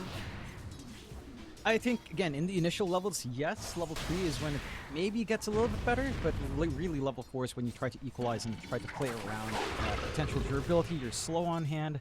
They have gotten enough out on Talon up top that it doesn't feel like you'll be seeing that anytime soon. So you really did have to be a bit more cautious early on. Buying all these regen out does give Natsumi quite a lot to play with. And you've always got pull control. I think that's a big part as well of that business. You didn't mention run down bot, but But at what cost? It is going to be a 1-for-1, and Akashi is quite healthy, whilst WS not so much, so he's not really going to be able to do anything about this Medusa farming. Getting close to the creep's not going to be the easiest, but they did push the creep wave into the tower, so we are getting a little bit of action, definitely a little bit more than what we saw in the previous game early on, but not as, not that much overall. Both of the teams kind of conservative. yeah, just a little bit more so. I think just these openings down bot is giving a lot more out to Essence. Again, Akashi's farm isn't as impressive as Natsumi's, but these kills are starting to ramp up. The extra EXP you're getting here for Akashi is going to matter quite a fair bit. Lotus control is also huge, and just how far forward this Dusa can play with confidence. Heck, even getting a rotation out from Ahad as well, knowing that top lane can be left alone. Tidehunter is now into level 4, slowly approaching level 4. We'll get that solo EXP up. It's going to be able to manage well. And WS again. That's a nice glimpse, and also a nice kill. Well, his support wasn't there. We talked about the Hoodwink being needed to assist the Bristleback. Now this is going to be hurting him for sure, and we talked about the Medusa and just how strong she can be with some timings. This is great considering her lane is going perfect. Yeah. You're set to hit those early timings already. Bring a Bassi up, power threads up, some good shoving on the bot already happening. Can start What's the build for the Medusa as well. Take just the standard Manta. I don't think there's too much wrong with that. Some good spells to kind of take away. Maybe a value Lincoln's could be nice as well. If you want that, I wouldn't mind that. You could kind of bypass the butterfly, but it is a big source of your damage. it's relatively open. The Manta's a good foundation. I would say a Linken's would probably be wanted as well, if you can kind of get to that point. A little bit of a collapse up top, but the scan does find him trying to sneak in for that Shrine of Wisdom here. Oh, Talon moving forward. Who will try to stop him from allowing that, but there's a lot of heroes. Nice usage of Tame the Beast, and it's gonna be a steal. Shrine of Wisdom. Oh, Cuckoo. Or actually, no steals. They didn't bring too many. Joachim is also gonna be in trouble. These supports are just not there enough of Talon, unfortunately. They didn't manage to drag any of the cores. Natsumi, of course, not wanting to dive the tier 1. Mikado is very occupied on his mid. Did have a haste, but didn't opt to try to use it. So a big win for Essence, getting the Shrine of Wisdom, getting all of those kills for free. It does relieve some pressure in the lanes, right? Like WS can breathe a little bit down bot. He does have his level 6 up, so he's got the Warpath, a little more going for himself here. Haste was popped by Mikado, but he did run right under wards, so they're not going to be able to get flanked down here either. Maybe a little bit of a shove at the very least, and you will get that done. But a 5-1 start for Essence, nothing to scoff at. Are getting some good stacks going as well. Some good flash farm for the Dusa to go back to, or the Tide Hunter to clear out himself. And you are at the self-sustaining point for Tide. Level 6 up, Ravage ready. The back of those kills. No threat of a solo pick-off from this TA anytime soon. And Talon kind of have to watch themselves, right? Like, they have to sit back a little bit, get that initial farm going. There's no one to really connect with just yet. Maybe you could try to make a play with War, but you don't have the Drums to Slum, so that extra damage isn't there. You're nowhere near Blink either. So you don't really have that play threat that we were normally seeing from Mikado just yet. At least maybe until a Blink, but this year just doesn't really want to rush them. You really do need your Ags to have some impact here for Mikado. And again, that's just some time away. It is a long time away, actually, at this point. But I'm also thinking about the other side. I mean, other than the Monkey King, you don't really have big playmakers. So is it maybe gonna be alleviating some of the pressure of Talon, knowing that they only have to keep tabs on the one guy? To an extent, I think the key issue is if Essence does decide to just drag heroes into a lane, even if it's the only only the Monkey King that can kind of set up, the follow-through is a lot cleaner on the side of Essence right now. Right, like, you have Ravage you can play with, eventually you'll have Static Storm, you have the Glimpse back, you have the Kinetic Fence down the line as well that can block off once you've got the value point. We'll try to get some control now onto Matt. Goes for the Wukong's Command. The extra armor might actually allow him to live. Cox also has the Ravage, so you have to run away from him, of course. They leave the Wukong's Command. It's going to make it a little bit easier. But he's already low mana. Boundless Strike was used. Ravage as well. Max standing his ground. He needs those Jingu stacks to start healing up, and he will be doing so. Wukong's Command should be expiring fairly soon, and there it is. Somebody needs to help Mac. The Ice Path will not allow him to leave. Beautifully done, but the Jikiro does die in the process. Now looking towards Cox. He's in a little bit of trouble as well. Natsumi losing his refraction charge is very, very dangerous, but they're surrounded by traps. Natsumi setting those up earlier allows him to go for a very nice chase, and Ponyo doesn't look like he's going to be getting away from this one. Natsumi gets a triple, and that's all of the kills that his team got in this fight. They just didn't manage to stagger their spell usage as well as you'd want there on Essence, right? Like, again, you're forcing this fight before level 6 up in Disruptor. You are using your Monkey King forward. The Ravage just came after everyone was already out of the initial Wukongs. I think that was your period. When that first commitment came from Mac, you had to kind of go all in to try to burst down Natsumi at that point. Instead, they managed to get out of Wukongs, enough time for everyone else in town to respond. And the moment WS steps in, sure, he dies fairly quick, but he did manage to get off, again, some good use out from the Snot Rocket. Only level 1 goo, but that minus armor is stacking up with a TA, with the Melt Strikes available. And you are sitting ducks with just that sheer amount of physical output that Natsumi and WS can kind of get going for themselves. So you do have to respect that. Good set of kills coming out there for Talon. Equalizing the game just a tad bit. Still 7-4. But you are, again, finding openings as Cox. Oh, destroyed. That's just the two of them, and Sharpshooter coming in handy. This is what happens when there's a decent amount of kills in the laning phase. The supports hit their level 6s in time, and then some cores that do suffer. Tide Hunter, he's going to be suffering a lot with that spell in this game. And that's why I really like that Hoodwink Pink. Again, on paper, the support duo of Hoodwink Jakiro is not amazing for high mobility heroes, but you don't have a high mobility hero to worry about outside of maybe the Monkey. But he's not like the fastest mobility hero anyhow. There's still windows where you can catch this hero out. You've always got the ward to fall back to on Mikado to kind of help manage that if things really start to get out of hand. 7-5 still holds. You are hitting that early Deso timing for Natsumi coming up rather soon. Already has a Dragon Lance up. So his output's about to scale. You still need quite a fair bit more in WS. Like the Halberd is ready to go. So there is a way of, again, stopping this Monkey King from being an issue, as that is just going to ruin him, even if he does go for the commitment in. Just going to need some way of maybe getting a little bit more Jubal on WS down the line, if you can find room to go for, say, the AC for the team. A little bit of a slow process, or a Lotus wouldn't be too bad either, reflecting back some of those nuisances, allowing him to play up front could be good. Eyeing mid just a bit, but chasing down Ponyo is a little bit optimistic, as the game is kind of getting quiet a tad bit. They do have all their teamfight spells ready once more on Essence, though. They have some options for the defense play if you do push the envelope here in Talon. But you do want to use those spells aggressively, right? So things are not great. Fence gonna be put up. WS is back. Does have that Halberd. Softening him up. Now silenced up inside of that disruptor. Static Storm coming into play quite strong. They will be able to take him out. Overestimating his abilities a bit there in the quest. I think he did his job. 3 big ultimates thrown out, so you don't have the Wheel of Wonder, you don't have Wukongs, you don't have Static Storm, which does allow Talon to farm in relative safetiness, right? Like, they don't need to worry about this kind of big combination in the gank coming out. There is still Ravage and Stone Gaze, but that alone, without the follow-through damage ultimates, is not quite enough. So you're buying yourself a minute for that Bristleback dying, and it's a very important minute to buy, because Mikado is still inching towards that Ags, 500 gold away. And that's enough, and the minute is enough for you to kind of hit that point. So I can understand why WS was so keen on just forcing all of that out himself, just for that stall time, to get Mikado to the point where he will show up for that fight. So yeah, 200 gold away from that full Ags. You have all the space in the road for Natsumi at top, with this action being away from him. Into the Blink Dagger next now on RTA. And you even managed to get the Arcane Rune for WS, so he can try to do that all over again without the Threat ultimates. Just take a forward position, be a nuisance, direct all attention towards yourself as the Bristle, and buy space for these cores, because those timings are still set to come out. The ultis are coming back though, so Essence, let's see if this time they can use them on the aggressive Talon. They don't want to allow it because they want to be aggressive themselves.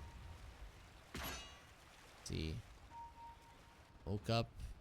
Where's the mid lane? Headhunter is smoked up as well. He does have his Vlad, so definitely not the easiest target in the smokes. Both Cox and Cuckoo, they do break. This is an interesting one. Mikado and Joachim trying to find an opening. Not gonna be finding anybody just yet, so now let's see if the slow poke into the tower will work out. Does look like they should be able to get it, because Essence have lost their position. And another smoke. Does this feel a bit forced to you? I'm not really sure what they're trying to do with it. Yeah, it does feel a little bit forced. I figured if they wanted to do this, maybe they'd think about like Roshan. I suppose maybe the Tormentor, right? Tormentor is a safe bet. And they'll just go for it. A nice safety net for themselves. Lots of gold to pump out. And the side of Essence are way too far across the map to contest. So nice freebies come out. Doesn't take too long with the damage output they have, as they will get that gold flowing. 3k lead coming off of that. But a free shard on Joachim, as they will still be in position to still defend here as well. Although, mind you, again, those teamfight spots are still up here on the side of Essence. And WS is out. They do glimpse him back, forgetting about it. The Disruptor is not something that is played too much nowadays, so people tend to make these mistakes. Let's see. Tower. They need to wait for WS, it seems. Siege creep. Once it does go down, then this tower will be safe, so I feel like Talon have done their job. Took the Tormentor, defended the tower. They still control the mid lane. Managed to keep it alive for now. It does cost them the macro power, but maybe not the most important spell. Joachim? Oh! Jump over the fence. Yep, can do it with the sharpshooter. A lot of the things cannot bring you over the fence or the field, but DLT seems to be doing a job, and Akashi now will be joining in. So when the Medusa joins in, that's a little bit too much beef that you don't want to be going against. Not quite. They are still using this time well on Talon to, again, get this farm game going, but one has to ask, when is enough enough? They managed to set some good forward vision again on the side of Essence. Again, something consistent across all these games. All these sentries to show respect for the TA traps, all these forward wards to set up for their own play. One defensive ward watching around Roshan for the potential play earlier on, although it is now swung top, of course. But they are doing a great job of just trying to anticipate what Talon would want to do. Mikado almost has his blink up. Could be the launching point they'd want here on Talon to really get things going. And having the Drums of Slom with his Searing Signet is a lot of damage to have to contend with, to be fair. That is a very silly combination to see online, at the least. Man, whenever I see Searing Signet, I feel like in a lot of heroes that pick it up, it's just too strong, right? I thought in C that it is gonna be tweaked. Nope. Oh, it's the best. Sometimes it's one of the ones that you maybe keep into your Q3 if you don't really see anything worthwhile. It's like, it's worth keeping. It's so dumb. Actually, that's the best part of this patch for me. I think the neutrals are probably the most interesting change. It makes it feel very much like an RPG. As they will start to RPG their way into a large boss that is Roche, but they back off as the smoke comes in essence. They still don't have that butterfly on Akashi. It's still super strong WS. So many times we've seen them go for him. Let's see how tanky he really is. Not tanky enough to survive that one. And with the blink, that's going to be a reveal from them. Some of them still inside of the Wukong's man trying to go. That is a beautiful positioning for the Macro Pyre. And now you have to go through all of that damage if you want to fight this one. However, the Medusa standing inside of the Macro Pyre doesn't care. Mac, how? Wait, that was a very short boundless strike move with the shard. I'm not sure what happened there. Yeah, it looked a little bit funky. Still, they managed to take control, and again, just take 2 freebies for nothing. The durability for WS just isn't fully realized yet, especially up against magic damage. This does still allow them to take Roche. They did force out all the big ults. So despite losing 2 for nothing, Roshan is open with a TA with Desolator up. With the Drum to Salam going on Mikado, this does not take too long. Butterfly fully up for Akashi though, so get some big openings for themselves. They tried to chase down Nakatat, but yeah, look at bottom. I mean, the cores are killing the Roche, and then the rest of the 3 going for the Monkey King. He's not going to be escaping through this one, even with the shard. He is going to be taken out. There's too many slows between the 3 of them. Now WS is going to be slowed himself. Akashi talked about it. Has the butterfly. Bushwhack though to prevent his damage. And now Talon are going to be going forward. What are you going to do with all your ultis? WS says nothing. There will be a kinetic fence also pushed back by the repulsion. But with the glimpse, they need to take him away. Talon now going to be joining with their cores as well. Looking towards the Medusa, already losing half of her mana with the escape back. They're going to try to save him, but he's losing mana rapidly. However, he's also doing a massive amount of damage. Akashi is not somebody who can fight right now. Has half of his mana left. He's all alone. Him and the Tide without the Ravage doesn't really help all that much, but they're trying to remove his armor once again. Mikoto back to the land of the living after the Aegis has been taken, thinking about going forward. Akashi with his Stone Gaze, going to be stunning him up. Now you have to think twice about it because the Monkey King will be back. And they do back off of that. A really good in and out. I like how they're trying to poke down on Akashi, but this butterfly is causing issues for the damage transference on Natsumi. Just doesn't have a way to pierce through that evasion despite all of that squishiness being applied with the goo coming in. And with how low respawns are, they just can't afford to take the prolonged fight. Big win for Essence in that they did manage to take care of the secondary life on Mikado relatively quick. So you don't have any big tricks lined up for Talon and forcing a wider team fight. Ultimates are slowly coming back online as well. Stone Gaze is the one that's down for a little bit longer, but Ravage only 20 seconds away. Almost. You do have some timings to play with here on Essence. Talon still maintain that 3k lead, but this Medusa at this point in the game is just a little bit too strong. Top of the net worth board for Akashi, going into Shadow Blade for some in and out escapes. You've got to find a way to just nurture the mana, and again, you don't have a straightforward answer to that here until you have a way of piercing through that evasion. I do like that WS is just looking to go into the Ghost Scepter for some self-saves on hand at the very least. Maybe can start to consider a little bit more of the ore coming in later on. It does feel like the magical poke is pretty significant, all things considered. Like you're playing into some pokes on Thunderstrike. There's the Static Storm that can do quite a fair bit in these prolonged fights as well. The snake can be quite annoying flying around. So there is some value, and it feels like WS is mainly melting to some big spells being thrown at him, but he is taking that commitment only onto him for the most part here. 11 to 8. How do you feel about him wanting the Ghost Scepter and the Blade Mail? Right? Is that I think is that kind of weird? It is very weird. Like, I feel like the halberd alone takes care of the physical output. Again, when you watch him getting right-click down, he's not dying. He's dying from magic. So I think you ditch the Ghost Scepter, go for the Blade Mail, and I don't know, go Eternal Shroud to keep spell spam up, or Pipe to save your team. Like, either one kind of boosts your durability by a huge amount, and you're kind of happy to just play that same way with being able to at least survive a little bit longer and spam some more spells out. And he is opting for the Blade Mail first, maybe just kind of keeping this idea of Ghost Scepter on hand as a pocket pick, maybe considering something like a little bit quirky, but maybe something like an E-Blade just for some saves, or another disarm source. I think that would be a very cool thing, just to kind of kite around Akashi as much as possible. Perhaps that could be the consideration. It would take a long time for that to come online, though, as we do get another pause, microphone issues for Akashi, and Natsumi takes this chance to disconnect himself. Very clever. Well, reconnect. I don't know. I have never experienced it, but some people, I mean, a lot of people are saying when the game starts progressing in Dota, that FPS just drops. I don't know if you ever had issues with that. Yep. I have actually had it, and I've got like a 5800 X3D and a 3080. So it's been kind of annoying. It's not it's not that my frame rate goes down. There's just some major stuttering that hits in by my fourth game. Like, non-stop. If I don't close the client and I'm into game 4 or 5, I get some really bad stutters. Like, the game freezes for at least a second.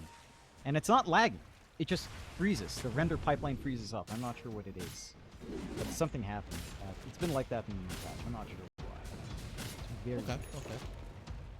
Okay. Either way, it is a 4K gold lead for Talon. The Medusa is still at the top, so we'll see how well he can play. It is now the timing where the Medusa is probably at her strongest. Maybe once you get the third item, when you have that damage item as well, he's deciding to go for a Silver Edge. But how does this look to you? Do you think Essence, with the current state of the game, are feeling confident, or is this a bit problematic for them? I think they're in a decent spot. I don't think it's too scary for them to play into. At the same time, I don't think Talon's feeling too uncomfortable just yet either. The moment you do get the Silver Edge up on Akashi, that's when WS's entire playstyle does disappear, though. So that is the main thing. Like, this timing on Silver Edge Medusa will kind of destroy what WS has been trying to do, which is stand forward and cop a lot of damage to get some snot rocket going. You can't do that when you're broken up. So I think that's when you start to get concerned for Talon. For now, you're happy enough. I don't think Essence, again, is too worried. They've got good scaling with 2 cores. Even the Tidehunter can kind of opt for a wacky build. If the game drags into the point where we're seeing everyone hit level 25, there's some wacky shenanigans the Tidehunter can get up to. Let's say a Harpoon Speaking of down the wacky line. builds, the Monkey is going for Manta Radiance. I've been seeing this quite a lot. How do you like it in this game? Is it? I think it makes a lot of sense. Yeah. Yeah, it makes a lot of sense into Beastmaster, into TA, even into Bristleback, who eventually will want to use Warpath for the damage that he does get for some right clicks. The Radiance will kind of neutralize all of that. It also makes it tougher for Mikoto to blink if you're already in an aggressive position there for Mac. So finding the angle in with the Beastmaster is a lot tougher. It makes a lot of sense. It's a really strong pickup for Mac once he does hit it. Issue is it's coming out a little bit late, because again, he kind of went for your typical Mage Slayer into Manta first, Radiance coming afterwards. Its impact will still be felt, but at least you'll have a couple of Radiances if need be. You can kind of sit it out just a little bit more and not be as concerned overall about the blind chance, at least on the aura. 5k lead built up by Talon, BKB flying up for Natsumi. Already have the BKB for Mikado as well. And WS does end up with a Ghost Scepter with a Halberd Blade Mail, as they will go for a smoke out on Talon's end. This is the window where they need to play. Again, if you reach this point where Akashi has a Silver Edge, you'll basically nullify WS. Like, he is not a hero at that point. And you kind of need to play before that point, because you are reliant on him just spreading the goo, getting the snot rocket going. Okay. Get the bushwhack off. There's the boomerang as well. The damage output is insane. Even with the mech usage, Ringmaster gets annihilated in a second. Talon is a good way for them to start the fight. Also, bottom lane TPs are already happening. The Beastmaster is there, smoked up, ready to find the Monkey King. His smoke will break, try to get down the trees, doesn't get the right one, and the Monkey King will escape. Mac should be fine. Oh! Okay, that was a bit too close for comfort, but still okay. Very calculated out from Mac, of course, knowing how far he can get away there. They are stalling for time quite nicely. Like, Talon aren't really getting too much. All they found is a support. They're trying to chip in onto tier 2s, but the response has been pretty quick. Creep wave is coming in bot, so Natsumi has this angle down here at the very least. But they've got their own angles up top. At the very least, Talon has some vision, so they see Ponyo, they see Mac kind of farming up there. Could look for a defensive play onto that tier 2 if they so wish, while pushing down bot. You feel that everybody is just so freakishly farmed in this game. And look at the Medusa TA they're approaching. Okay, TA has her level 20. Medusa getting close to that one as well. And then we have his Beastmaster also developing. Well, he might die. Oh, nice BKB just in time to survive. Does force out a pretty big spell. So Talon probably not going to be gunning for this tier 2 defense up top. Already retreating Cuckoo out as well. They did manage to find bot with all the space given out to Natsumi. But that is going to be an even tower trade overall coming out here. On the matters of farm, yeah, I mean, everyone's kind of juggling that farm well. It's a bit surprising Max kind of behind, but he is the guy kind of running around trying to make space. Matching WS's farm at the very least. Cox is pretty underfarmed for what he is though.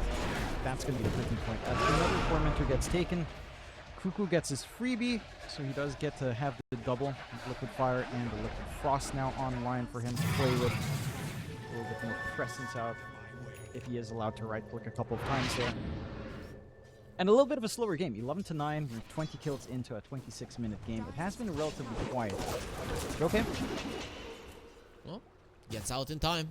Forstaff getting away for the from the grasp. Also, that Monkey King almost bringing down the Beastmaster earlier. We saw it, but of course without the Wukong's command now he's not gonna be as dangerous. Not. How's the next Roach looking for you? Who's gonna have the advantage there? Talon almost always will have the advantage purely off that third eye. You know exact timing, and if they find his kill, it would be an even bigger advantage. Nice sharpshooter there towards him. The roar is not back up just yet. Very nice position. Oh, they get the slow in as well. The roar gets used, but the escape act is there as well. Ice Path in the macro power with the Meg. They're gonna try to keep him alive. No, Bushwhack will be enough to take him out. Ponyo trying to find a target to glimpse back, but now they're gonna be running towards him, and that is where the Disruptor struggles. Very nice fence. They're not allowing Natsumi to get close. But this other one is just gonna be used so that the rest of his team can survive. Bushwhack almost on the money, but the Medusa gets out. Or rather, the Tide gets out just in time. Managed to get the most out for Talon now. Just again a bit forward there on Mac, but he's having to play as that front line here, as Cox is even less farmed than he is. Trying to utilize the Monkey King as best as they can. All of their farm is just poured out for Akashi. And talking about that freakish farm, I think the sacrifices Essence are making for that freakish farm are substantial. Like having a Monkey King this under farm, considering how much WS has just been dying, and considering how well Mac's mid lane was going early on, is pretty big. I think that is some cause of concern here. Talon again can also set up for Roshan. We've got that turret eye up. We've got some, not that many stacks of Deso damage on Natsumi, but enough. Kind of get that going. 11-11, 12k lead for Talon maintaining. And Essence for their part, they have to be really smart. Again, we went Silver Edge here on Akashi. You can't just jump a Hoodwink, which is what they did a while ago, before that fight broke out closer to the tier 1 area. You have to break WS. Like, even if he's not a massive threat, the fact that he gets this goo off is really the big issue. And this is actually a game where you could have made an argument for undulation on Dusa, just because you're playing into Bristle. Like, not being slowed down by all these goo stacks provides a chance for Akashi to move himself in and out. Chase with He's gonna try to keep you away, and Stone Gaze was still going strong. He knows when he... was there a place for him to TP to? Not really. With every tower, he would have turned himself towards the Medusa, unfortunately. Radiant's middle tower. Yeah. He at least managed to force out that Stone Gaze, which isn't the longest cooldown, but it is a tool taken away for a team fight. Mind you, not having more for Talon also means that you really just shouldn't take this engagement. And the right ideas are being found here by Essence. They can't allow this next row, so they have to take a fight while they've got that advantage here before Roshan said. They are running into traps though, so you are gonna be going into an area that does being controlled by the other side. Kashi, seeing Joe Kim breaking him as well, forced Staff to run himself away. The score will be fine. WS running forward without the silver edge. He really doesn't feel that scared. He's push back to use away. Staff is managed. Be careful. Nice glimpse. Static field, static storm, static fence rather will be blocking out his way. Very nice usages overall coming out from this disruptor. Talon again don't find anything meaningful there. They did manage to get the reuse of the silver edge for the break after forced kind of break the again. But you do have Nakato back off. Beastmaster's ready to go. And they don't have static storm to be worried about. Stone Gaze is up with Ravage, so that could be an issue here. Find some way to get this going for Talon. As Roshan is up, they can't allow that to kind of just be handed over to Essence. Moving to the bottom lane. That would be a good target to start it off on, but pushback off the mark instantly. They will be going to the left wing. Can Boundless Strike. He's dead. He had the Force Staff and the Ghost Scepter, neither of which will get used. Fastest approach. Okay, so Cox matchups. Do you want to fight this? Could try to be cheap with Nakato, but it's a massive risk into 5 with only 3 to back you up. Not gonna be able to get that done. That is Roche being handed with the banner over to Essence. Very smart. Again, they had to take that fight with a numbers advantage while Nakato was down. Talon don't really have that much playmaking. Like, without that roar, you don't really have the best setups. You have some unreliable setups with, say, Apron Shot, Pushwhack, or the Ice Pack, and then just connect. But it's easier said than done. 14 to 18, 8k lead, hang for Talon. But if you take a look at the graphs, win probabilities hanging on to Essence. In fact, it's been 62% at the start of the game somehow. I feel like it was the same situation last time, so I don't know if it's, I don't know how. I wish we had a breakdown as to how this graph works, how the Dota Plus win probability graph works, but it seems to have always been leaning towards Essence, and I can't fault them. Talon does feel like they have to put the work in. They've got the MKV on Natsumi, so piercing through that Dusa is a lot easier. They just need to find a way to actually take a team fight, which doesn't feel that simple. Especially with that full disperser up on Akashi, having that self-suppress on is going to be nice. A basic dispel to wash off that Q can do a lot of work. Oh, they are going to be looking towards Cox, breaking him up. He escaped back just in time, so Ravage is still going to be there as a threat that the Blade Mail sparring will be using the Disarm to use they're gonna pull him back with the glimpse, just not allowing his Bristleback to live. Yusa, even without the mana, really not that big of a deal, but they're looking towards the Tide, Roar being used instantly. Flubber takes it off, but it is enough for them to get the kill. Both of the offlaners have been taken out, and if they could take away this Medusa Aegis, that would have been a perfect one for Talon. Unfortunately, not going to be happening. Quite. Well, still, you're in a decent spot for Talon. You did manage to, again, get everyone to commit onto WS first. This feels like the game plan they've been running the entire time. That's going to be harder to do once this full BKB is up. But for now, it is already causing a lot of issues, right? You have to throw out the static, you have to throw out the Wukongs. That means there's so much leeway for the rest of Talon to hang back, wait for all those spells to kind of fade away, get your angle in, and clean up from there. Oh. Has been found. They do go for the choice in the end. He didn't go for the radius for staff. TP out. Cuckoo. Somehow he does survive this. Oh no, he doesn't. Glimpse from Ponyo just in time. Just in nick time there for Ponyo. Does have the keen-eyed enchantment on his neutral as well. So a little bit of to play Mac. Yeah, he's gonna be in trouble. Surviving attack still flying through on him. But even with the Acorn shot, it is not going to be enough. He's still survives Natsumi. He did pop his BKB. Now he has to run. Mac, you have to be very, very careful when approaching this TA. What you do? You barely managed to scrape by, but has managed to do so. And with a BKB down on Natsumi, it's going to be a little bit awkward to look for anything. Mikado is getting some good split push going for himself. Again, you have to appreciate the wards coming out here from Essence. Into the triangle, nice and aggressive, keeping good track of everything. Sentries down all across the board just to keep track of the traps as well. And for Talon, it feels like everything hinges on WS actually getting this BKB. I think this guy has to survive. It's not enough for him to force these spells out. He has to actually live long enough past the initial onslaught to get some value out for his team. Like, he has an AC. They need that AC aura to soften up these targets for the TA even more. You can't just die here in WS. See what the ADs are with the smoke out, though. Mikado, I mean, he's still pushing down bot. He does have a TP, but you don't have that war initiation just yet to play here. Yakashi has the tower and gonna be able to get it. Schwack, nice dodge with the Manta. Not sure if that was even needed, but he's up for another minute, so Yusa should be fine, even if they go for him right now, Talon. Don't expect that. Oh yes, up front. They're gonna try to go for Cox. And the escape back every single time. On point, the break is there.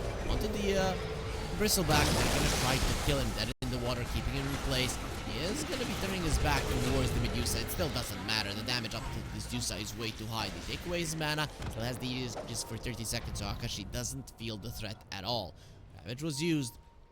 So Talon might decide to go forward with some traps. Doesn't seem likely. Too low on resources. Not quite. Without that roar, doesn't feel like Pumpkin's going to force a fight. At the very least, ages will expire, so you don't have that to worry about. But it took so much to just drag Akashi to this point. Those ghost scepters are really coming in handy. Who's gonna be buying the Nullifier? I feel like Beastmaster might have one. Oh, Monkey King, too deep. Skate back every single time. The saves from the Ringmaster are coming through. Ice Path gonna be keeping them at bay. A very nice positioning. These choke points with the Jakiro spells have been a good spot for Talon to fight, but never did they utilize it to its full potential. No, not quite. And then you are seeing the damage issues come in for Talon. Like, with WS dying too fast, again, he can't leverage this goo as much as he'd want. There's a lot of dispels up on the side of Essence that they have to worry about when that bristleback dies, because the goo's not going to linger for long enough for Natsumi to try to melt these heroes. You do need the nullifiers to kick in. The BKB. I think WS with BKB is a different hero up front, and it's just been a long ways off. But it is necessary. Like, once you have that, the game does simplify a little bit more. You don't get a triple core BKB timing like you would in some of the other games for now. They're trying to utilize him as bait, trying to smoke around with that. Again, no vision for Talon. It's almost always pretty dark in these smokes for them. Outside of the traps, they need to find an angle in. It's just so hard to tell who dies first. Like, if you get Ahyad, the game does simplify. You kill off Ponyo and Ahyad. It does feel like the supports are the biggest nuisances here for Talon. Combined with the durability of all these heroes. Like, these supports have to go. These saves, these counter control options cannot be allowed to linger in these team fights. But Essence are also sneaking around with a very nice time to smoke themselves here. They have avoided that area. They now know they're over a trap, and they roughly know the positioning of Talon. And they find the right ones. For now, Medusa will be showing herself. That is your tankiest hero. It's your biggest damage dealer, Talon. Not the guy that they want to go for.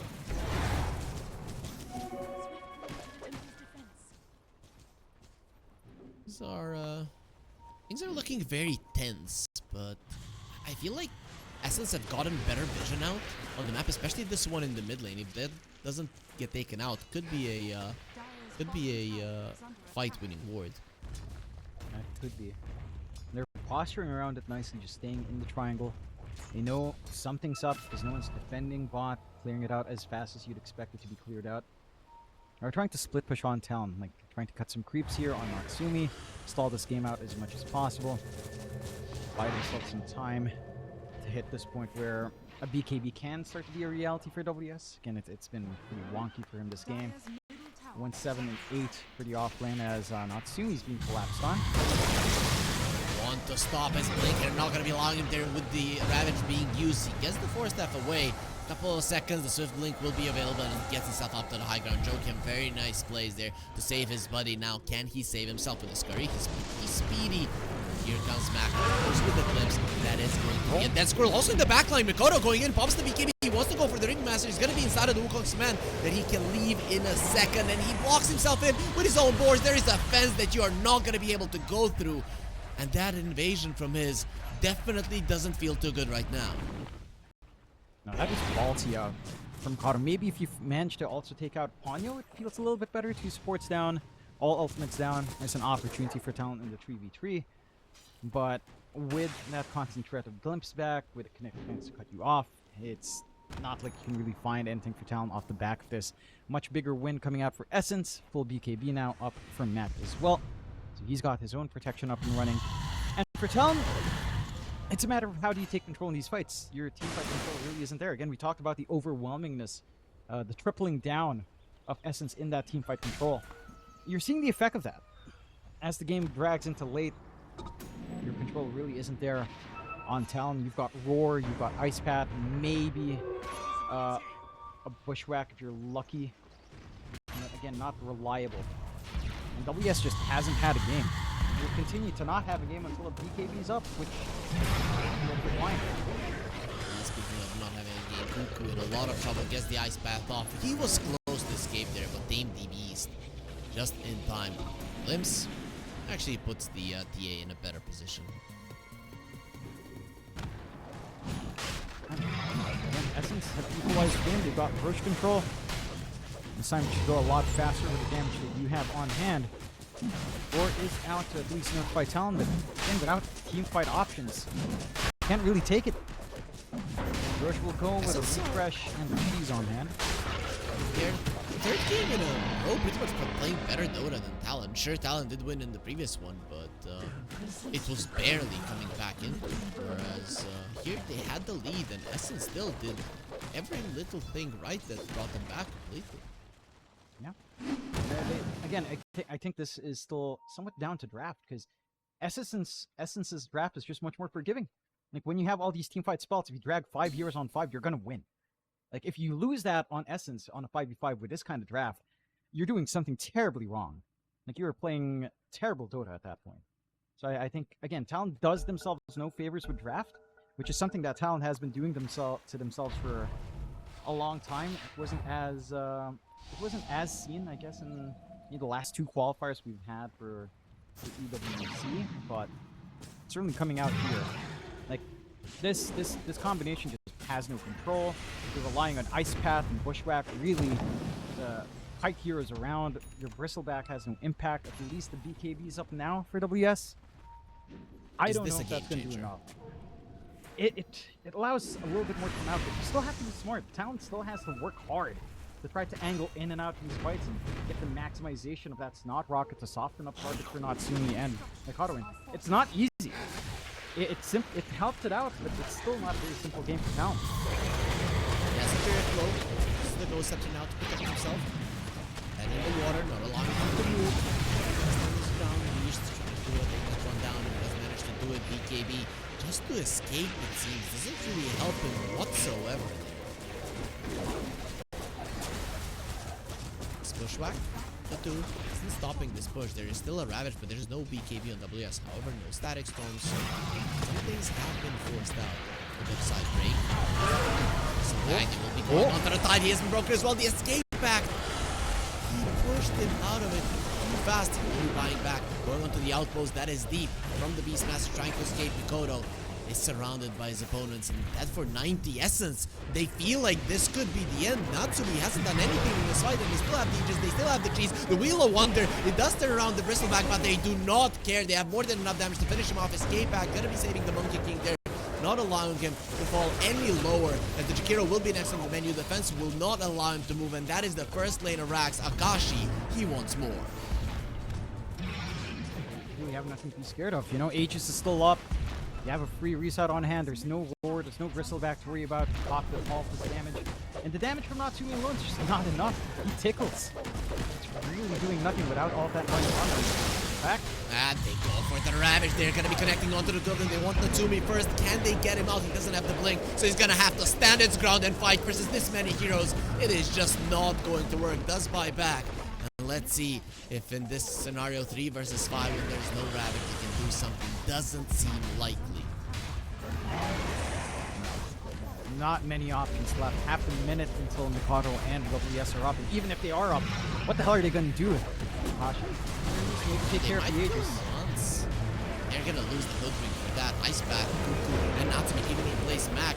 In some trouble, not in enough trouble. Jakiro nowhere to go with the Overseal Totem. You cannot go to the kinetic fence. Also, the Static Storm was used. That might give an opening early on, but the Anchor, the EA. Here comes Akashi with the Blink. Ravage being used. Natsumi gets the BKB off just in time, and enough for him to escape. Now, with them having 4 heroes, maybe this is going to be enough for a fight, but you are going to be against the Mega Creeps in just a second. There it is, the range axis falls. WS going forward, going to be spreading out the goo, getting those minus armor out. Makoto, he thought he was strong, and then the Medusa just went forward. The E-Blade is going to be stopping him from attacking, but it doesn't matter because they still have a Tidehunter who's going to be doing the same. So Blink forward, wants to get the kill. At least the Beastmaster is out with the Blink. Akashi now going to be focusing on the TA with the Scotty. There is no contest between the two of them. Where's the vision with the Anchor Smash? They're going to get Natsumi lower, and he cannot blink out. In a second, he's going to be able to do it. Gets the Melt Strike off before getting himself away. Jokem onto the Fountain he goes, and the Fountain Strike ends his life. He also brought down Akashi, and they're going to be looking towards the rest of them. Talon, the only thing they can do right now is accept defeat. And it is going to be Talon